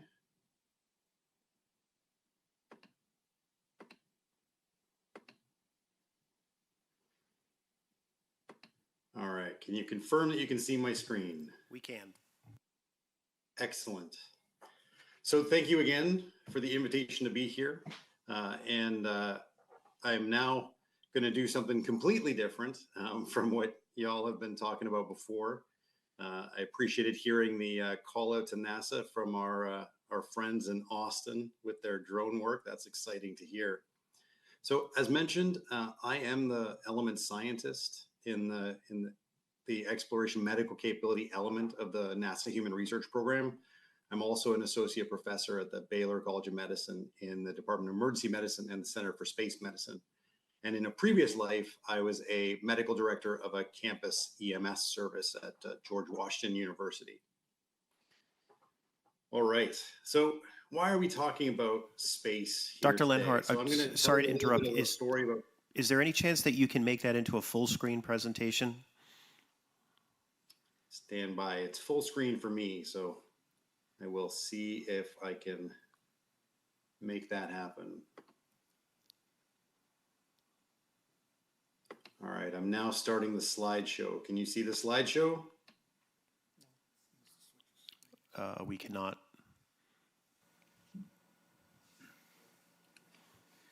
There you go. We got it. Okay. Excellent.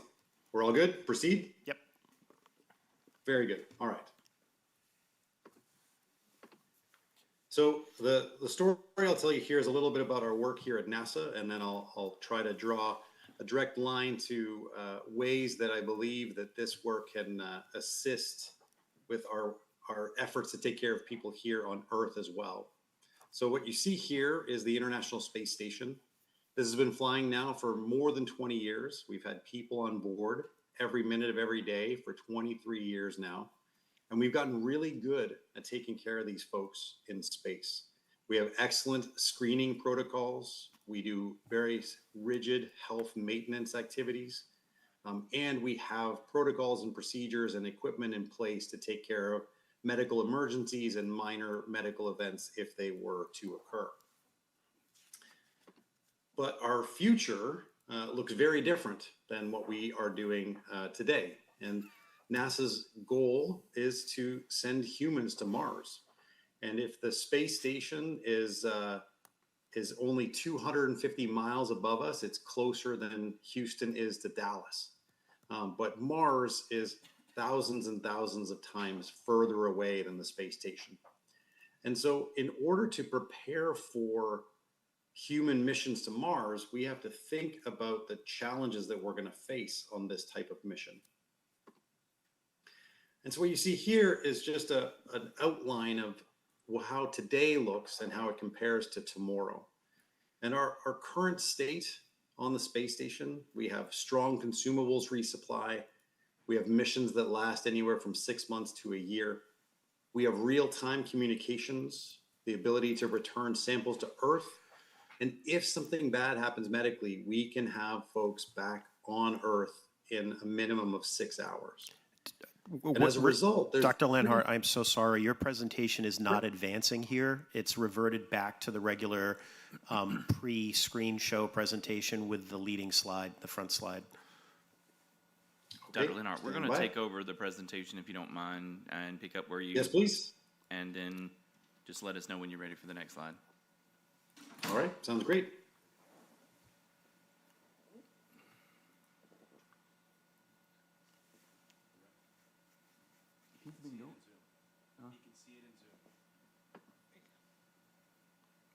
Okay, we're on the Destination Mars slide if you can't see that. Okay. Perfect. I see it now. Yes, please. Next slide.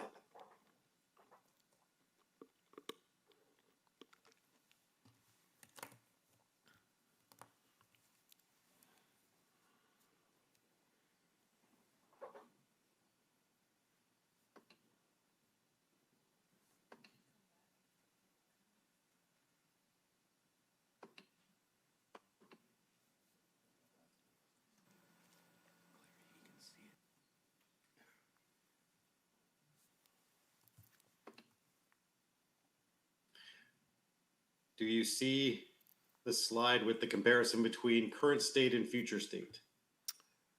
We do not. We are stuck on the, oh, we're moving here. There we go. We're on that slide now.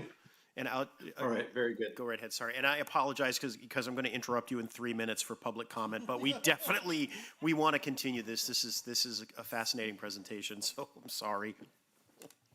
Not a problem. We will adapt.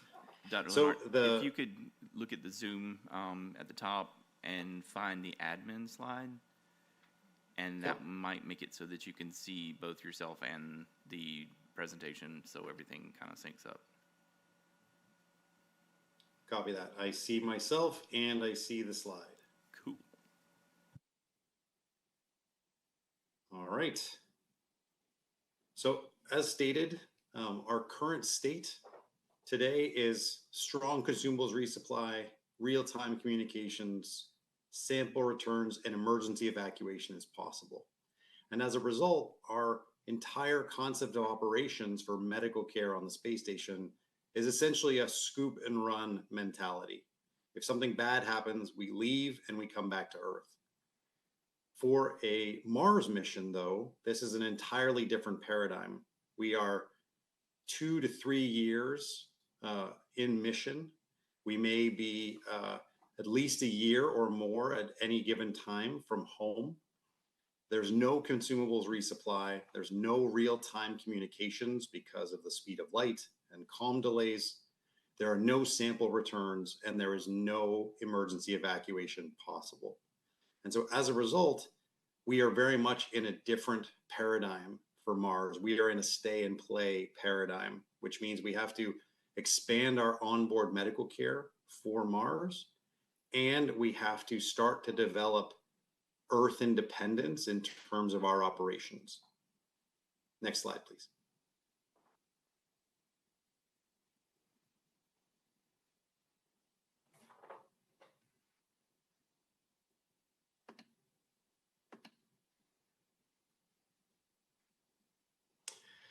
So I see 339, so I will pause here on the Earth independent medical operations slide and let you move to public comment. Thank you. We will be right back with you. Hang tight if you could, please. And again, we're sorry for the choppiness of this. We certainly want to get your information out to the council. So it is time for our public comment period. Please keep in mind that the public is at liberty to comment on advisories in progress, on national EMS issues that should be addressed by NEMSAC, or on any special presentations or information contained therein. Clary, were questions, comments, and feedback sent to us in advance of the meeting? No, sir. Okay. Are there any comments, feedbacks, or questions coming in from the web or via the chat feature at this time? No, sir, not at this time. Okay, so we will, are there any audience members that have signed up for public comment? No, sir. Okay. Clary, do you advocate waiting, or you want to just roll the program? If anybody comes online and drops a comment, I'll let you know. That's fine. So we will transition back over to space, and again, Doctor, the floor is yours. All right, let's go back to space. So when we think about progressive Earth independence, I'd encourage you to consider taking Earth away and thinking about definitive care or hospitals. There's a lot of work, I believe, that we're doing at NASA in terms of building medical autonomy that could apply to the EMS realm.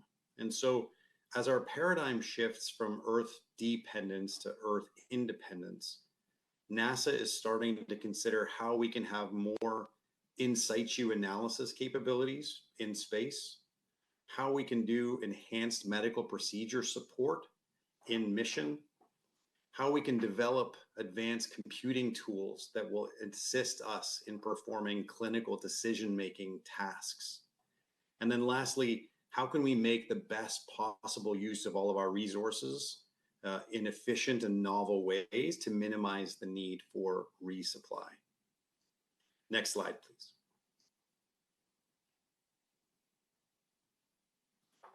So let's talk a little bit about our work in situ analysis. Next slide, please.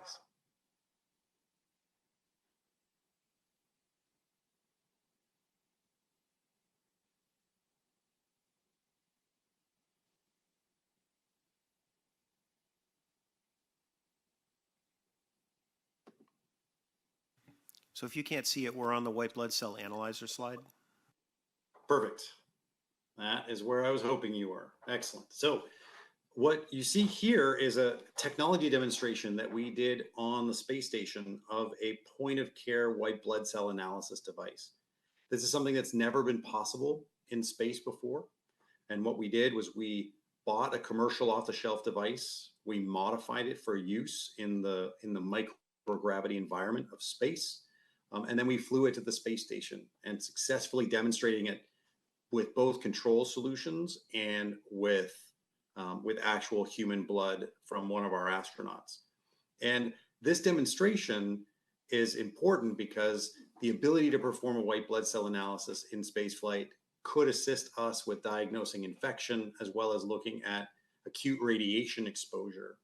And this is the type of technology that could be deployed in a remote environment or in a disaster environment when a patient is being seen who has sepsis, for example, and the goal is to start the antibiotics as quickly as possible. And there may be opportunities to do point of care blood analysis testing through EMS systems that would enable that process of time to antibiotics to speed up for the diagnosis of sepsis, as an example. Next slide, please.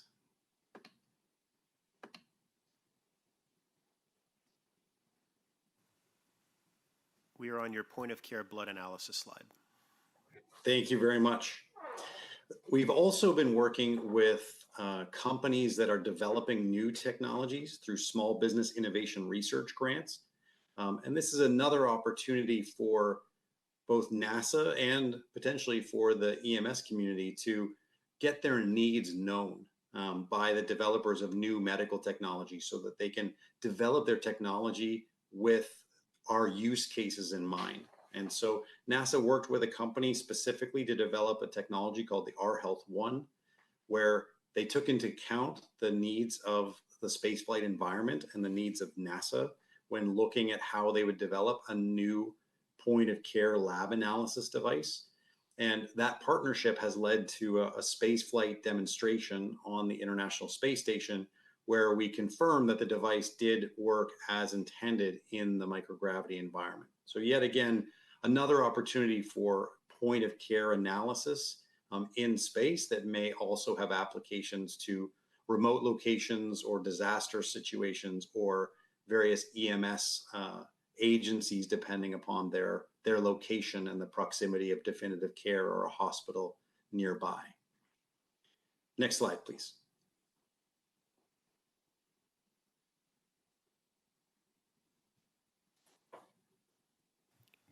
So the next slide we're showing here is medical procedure support. Perfect. So we're going to talk a little bit more about how we can assist people to perform medical procedures with little to no training. So next slide, please. And we have autonomous medical officer support. Excellent, thank you. So our AMOS project that we developed at NASA was looking at how can we take procedure guidance tools and provide them to our astronauts so that they can perform complex medical procedures with little to no training. And the image you see on the bottom right are two of our astronauts doing this test demonstration on the space station. And so the astronaut holding the ultrasound probe is Jessica Meir. She is very smart, but not a doctor, and did not have a lot of ultrasound training, if any. And so what we did is we developed this relatively simple software package that would allow the user to move through it at their own pace. They could use text or video or images based upon their learning style. And we essentially turned off the radios to Earth. And we said, you're on your own, get good diagnostic quality images as quickly as you can. And we started with a kidney and bladder ultrasound module because urinary retention and kidney stones are conditions that we see in spaceflight. And within an hour, our untrained ultrasound technician was getting diagnostic quality images that she could transmit to Earth to be read by the radiologists and experts on the ground. And so this kind of technology has the ability to help people in the field when they don't have access to real-time support or when they don't have access to definitive care or a hospital to proceed to perform procedures that they may otherwise not have a significant amount of training in, or it's been a long time since they did the procedures, and they can use these kinds of tools to help guide them through the process of performing these complex medical tasks. Next slide, please. We're on your kidney ultrasound slide. Perfect. So this is just a demonstration of what the module looks like. It's relatively simple and easy to use, and the QR code on the last page will take you to this module. It's free for anyone who wants to see it or use it, so it is publicly available information. Next slide, please. And we have onboard clinical decision making and support. Perfect. The internet is catching up. That's great. So the ability to make good decisions on board is one of our challenges in spaceflight. We don't always have a doctor on the space station. We don't always have anyone with significant medical training on board. We have crew medical officers, but sometimes they can have less than 40 hours of training before they go to space. So we need to have new tools in the future that will help our astronauts to make good clinical decisions. Next slide, please.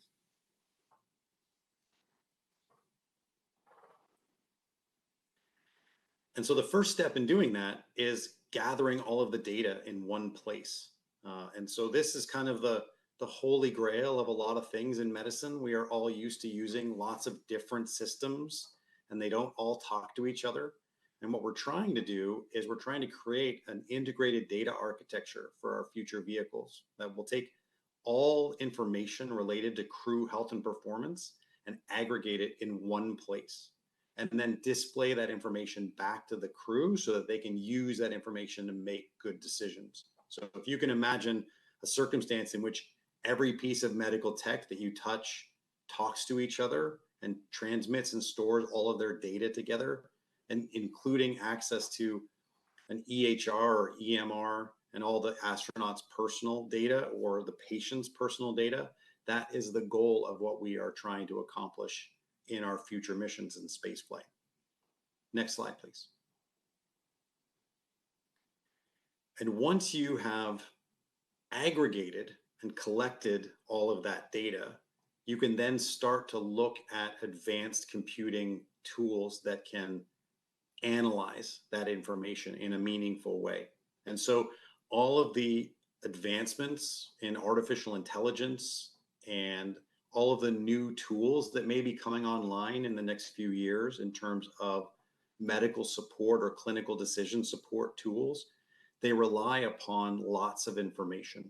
And so being able to aggregate and store all of our patients or astronauts' information in one place, and then being able to use advanced analytical tools that access that information, plus the wealth of the rest of the information that's available on the internet and more widely, is the next goal of what we're trying to do here at NASA. And so our hope is that over time, we can develop clinical decision support tools that will help our astronauts, even when there is not a doctor on board, to make good diagnostic decisions and treatment decisions based upon the patient in front of them, even in the absence of communications with the ground or Earth support. Next slide, please.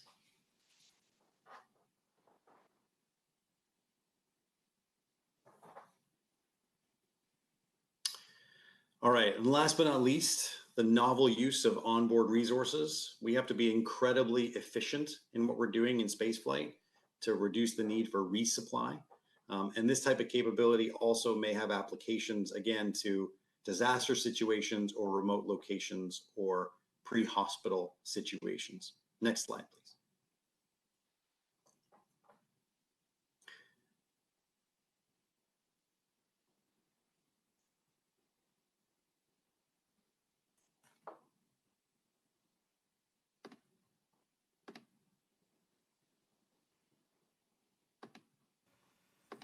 We're seeing your intravenous fluid generation. Wonderful. Thank you very much. So what you see here is a technology that we developed at NASA because our estimates for a mission to Mars, for example, may require us to fly 100 liters of IV fluids. And mass and volume to space is extremely expensive. And there's expiration dates on all IV fluids. And there's a chance that all of our IV fluids would expire prior to the end of a Mars mission if it's 3 years long. So instead, what we're trying to do is we're trying to more efficiently use our onboard resources. And so in this case, we took potable water from onboard the space station and we sterilized it, purified it, took all the air bubbles out, put salt in it, and made intravenous fluid, and demonstrate that intravenous fluid is compatible or consistent with FDA guidelines. And so the ultimate goal for us as NASA, now that we've demonstrated that we can do this type of technology creation, is to integrate it into our future vehicles. So the idea being that a mission to the moon or a mission to Mars would have an intravenous fluid generation device that's connected to our life support systems and would take potable water at any moment that is needed and generate IV fluids real time for our astronauts. And that way we can avoid the expiration date issues and we can avoid some of the mass and volume issues and we can reuse all of our resources to the best possible ability. So next slide, please.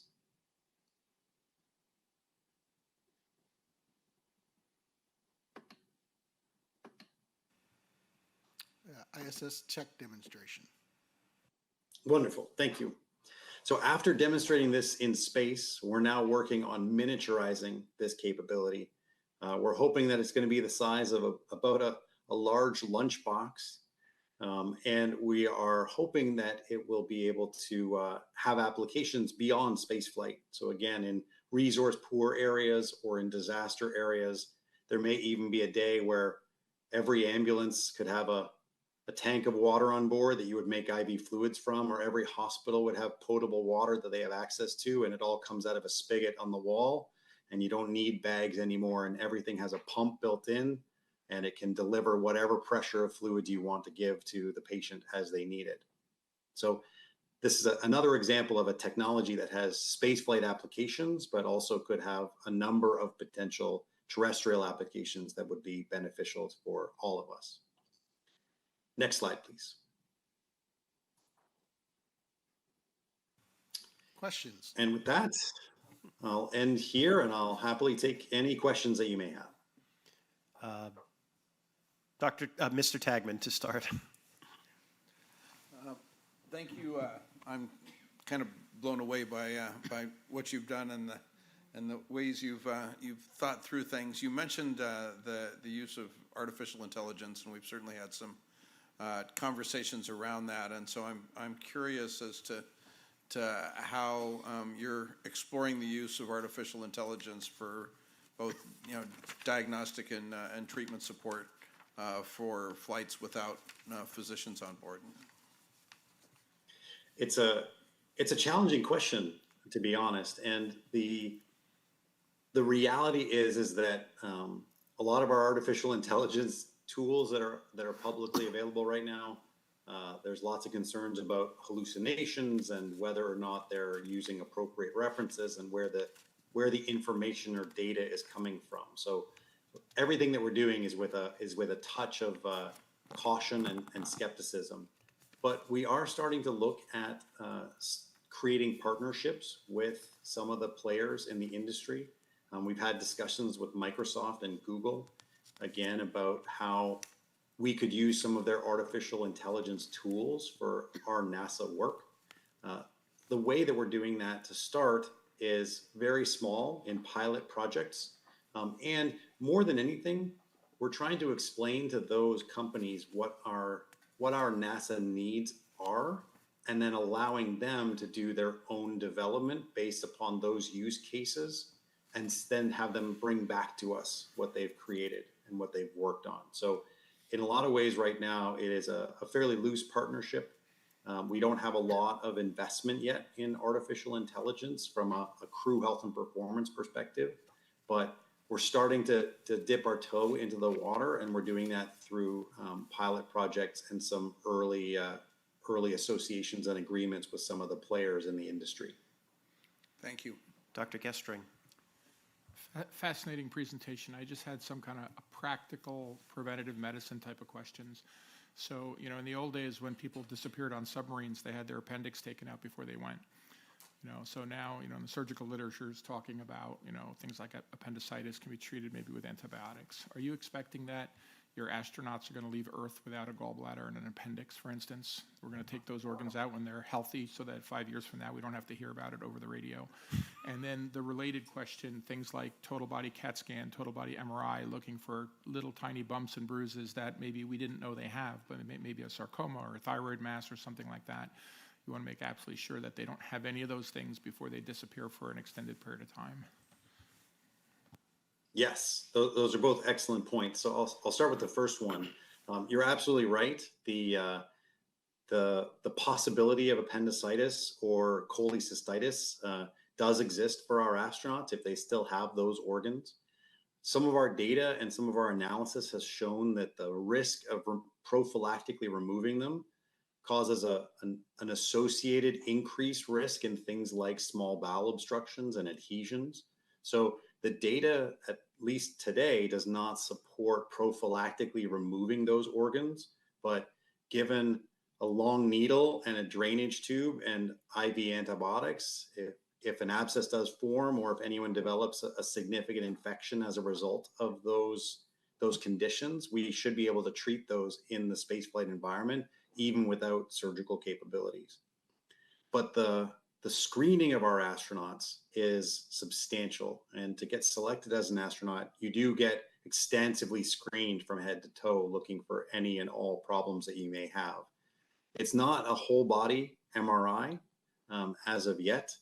I could see that there may be opportunities for something like that before we send the first crew to Mars. But even if we don't use that whole body MRI as a screening tool before you go, what we might do is we might upload all the data from that whole body MRI into our onboard medical systems so that we have a baseline picture of what every astronaut looks like inside from head to toe, so that if they develop a change or a problem in mission and we have to do some imaging in mission like an ultrasound, we would be able to compare the images from that original whole body scan to the images that we're capturing in flight to see if there's any significant differences between the two. Thank you. It's very interesting stuff. Dr. Lenhart, can you describe for us the type of telemetry monitoring from a health perspective that you do on your astronauts while they're on the ISS? It's not substantial, to be frank. On any given day, they don't have any specific health monitoring that's done. In a regular, I would say the two times in which they are most commonly monitored are when they're performing exercise on the space station, but that's not every exercise session that they do. And they do exercise about 6 days a week on average, but not every exercise session has telemetry associated with it. And probably the time when they are most monitored from a telemetry perspective is when they're doing spacewalks and they're inside a spacesuit. And so we do have a lot of real-time monitoring that occurs during those spacewalks. But otherwise, they go about their days just like any other normal person, and we only do medical assessments or checkups with them approximately once a week. Thank you. Mr. Pfeiffer. Well, first of all, I just want to say hi to Dr. Lenhart. In a previous life, he was my medical director. So good to see you again. Small world. I'm actually interested in your perspective on this question as a EMS medical director and as an emergency medicine physician. EMS seems to perpetually grapple with staffing shortages and all that kind of stuff. Do you think that there's a viability in a different model of EMS where telehealth can allow maybe ambulance staff members with less training to provide a similar level of care to what we would expect now? I'm thinking about this based on what you mentioned about having medical officers on some of the missions who may only have about 40 hours of training.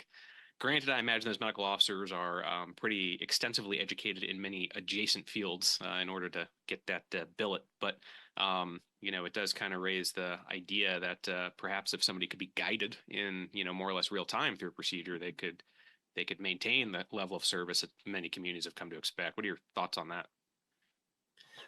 I think it's extremely viable as an option in the future. And I think that as we are looking at new tools for procedure guidance, I think we can develop confidence in people's abilities to perform those more complex procedures using those tools through repeated demonstration of that capability. So the example I'll give you here is the ability to use augmented reality, where you can overlay anatomical landmarks on an actual person's body through a headset, and then be able to perform a procedure that will tell you if you're in the wrong place with your scalpel or in the wrong place with your ultrasound probe, based upon where it is in three-dimensional space and where the patient is. So I think that our technology is going to enable us to develop more autonomous capabilities, where we will have more guidance through the performance of those procedures, and then hopefully expand the capability of what individuals can perform based upon their initial training or experience. So I think that the proof is in the pudding, and we're starting to see the technologies that can indeed support that kind of autonomy in the field. And hopefully, I believe it should be able to be applied pretty widely in terms of who can do what and when, based upon their abilities and the strength of the tools that they're using to help them. Mr. Arkins. Thank you, Dr. Learnhardt. It's a very fascinating topic, especially after having finished watching this series, For All Mankind. One thing I'm curious about is how do you decide what becomes a rescue versus a recovery, especially as you get further out into space? That is a really challenging question, and one that, frankly, we do not have an answer to yet. We have, thankfully, been very fortunate on the International Space Station and not had any of those circumstances arise. We do have to become prepared as we fly more and more people to space and we go deeper and deeper into space, that is an eventuality that will occur. And so what we're trying to do now, in many cases, is we're trying to predict how often that might occur. And we're using some complex computational tools to do that, like probabilistic risk assessment. And when we try to do those analyses, we can determine what the associated risk from a given mission might be. And we can then either augment or modify our medical procedures or our medical systems to try and minimize that risk. But there is a level of risk that comes with any space mission.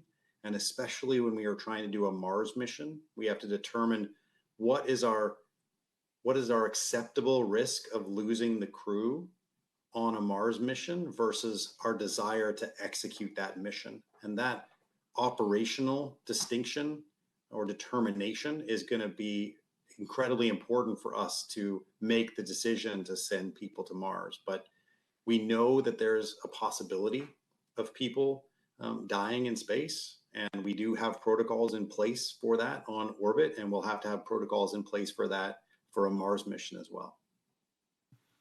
Last question, Chief Romanello. This is a great presentation. I really appreciate it. Excuse me. I've had the benefit of using a robot, like kind of a telehealth, and kind of expanding the scope of practice of paramedics in an austere environment. And I mean, it was not the most comfortable experience at the beginning. So my question would be is, with the astronauts, totally understand, very educated, and have a lot of experience, but is there a threshold of, well, they just can't do that, like they're not comfortable with doing that? Like what's the astronaut's feelings on as this evolves? Yeah, that's a real concern, and something that we have not pushed the envelope of yet. I suspect that when it comes down to performing difficult, invasive procedures on their fellow astronauts, that's going to be the time when they start to get a little bit concerned with proceeding with that demonstration or that technology. The way that we would try to overcome that in most cases is to make sure that they've had sufficient pre-flight training or pre-flight experience to know what it should be like to do that type of procedure, whether or not we do that with animal models or with people in terms of in a hospital environment. So our astronauts do have, there are agreements with some local hospitals here in Houston where the astronauts go into the hospital and are providing some care to the patients in the hospital in a supervised manner so that they can gain those skills before they go on the mission. So I think that if we're going to be asking our astronauts to do more complex and invasive procedures on each other, we're going to have to develop ways in which they can develop the field experience, both pre-flight in terms of training and in terms of in the field experience, that they will be able to feel comfortable performing that procedure. But I'm certain that there will be a circumstance in which at some point they will be asked to do something that they're not comfortable with, and they may have to work through that discomfort if it means the the morbidity or mortality of one of their fellow astronauts. Just a quick follow-up. What's the liability-wise? Like, what, it might be a longer answer than you want to give right now, but is there any liability, or is it not even an issue? At least in space flight, there is no liability in that sense, because the only jurisdiction in space is NASA, and so there isn't any other obvious jurisdiction in space. So at least at this point, all medical decisions are internal NASA decisions, and there is no other external body that oversees those. Dr. Lenhart, I just want to thank you for a fantastic presentation. Extremely informative. The work that you're doing is inspiring and cutting edge, to certainly say the least. Thank you for your time today, and we really do appreciate you working with us through the challenges of time and public comment and slides that won't advance. So thank you so much for your time, and keep up the great work. My pleasure. Thank you very much. I appreciate the opportunity. Thank you. So next, we're going to move towards our closing, folks. I would like to thank those members of the public who have joined us for our meeting today. Special thanks to our speakers for their presentations. We really had some fantastic speakers today. Thank you to all the subcommittees and the work on behalf of their respective advisories. And thank you to the council representatives for your participation and your willingness to serve as your sector representatives. We've had a very productive day today. We will reconvene tomorrow afternoon at 1 p.m. With federal updates starting at noontime. If there's no other business to discuss today, I will open the floor for a motion to recess. So moved. Second. We have a motion and a second. All in favor, unmute and say aye. Aye. Opposed, unmute and say nay. Any abstentions? Motion passes. Have a nice evening. Thank you. Thank you.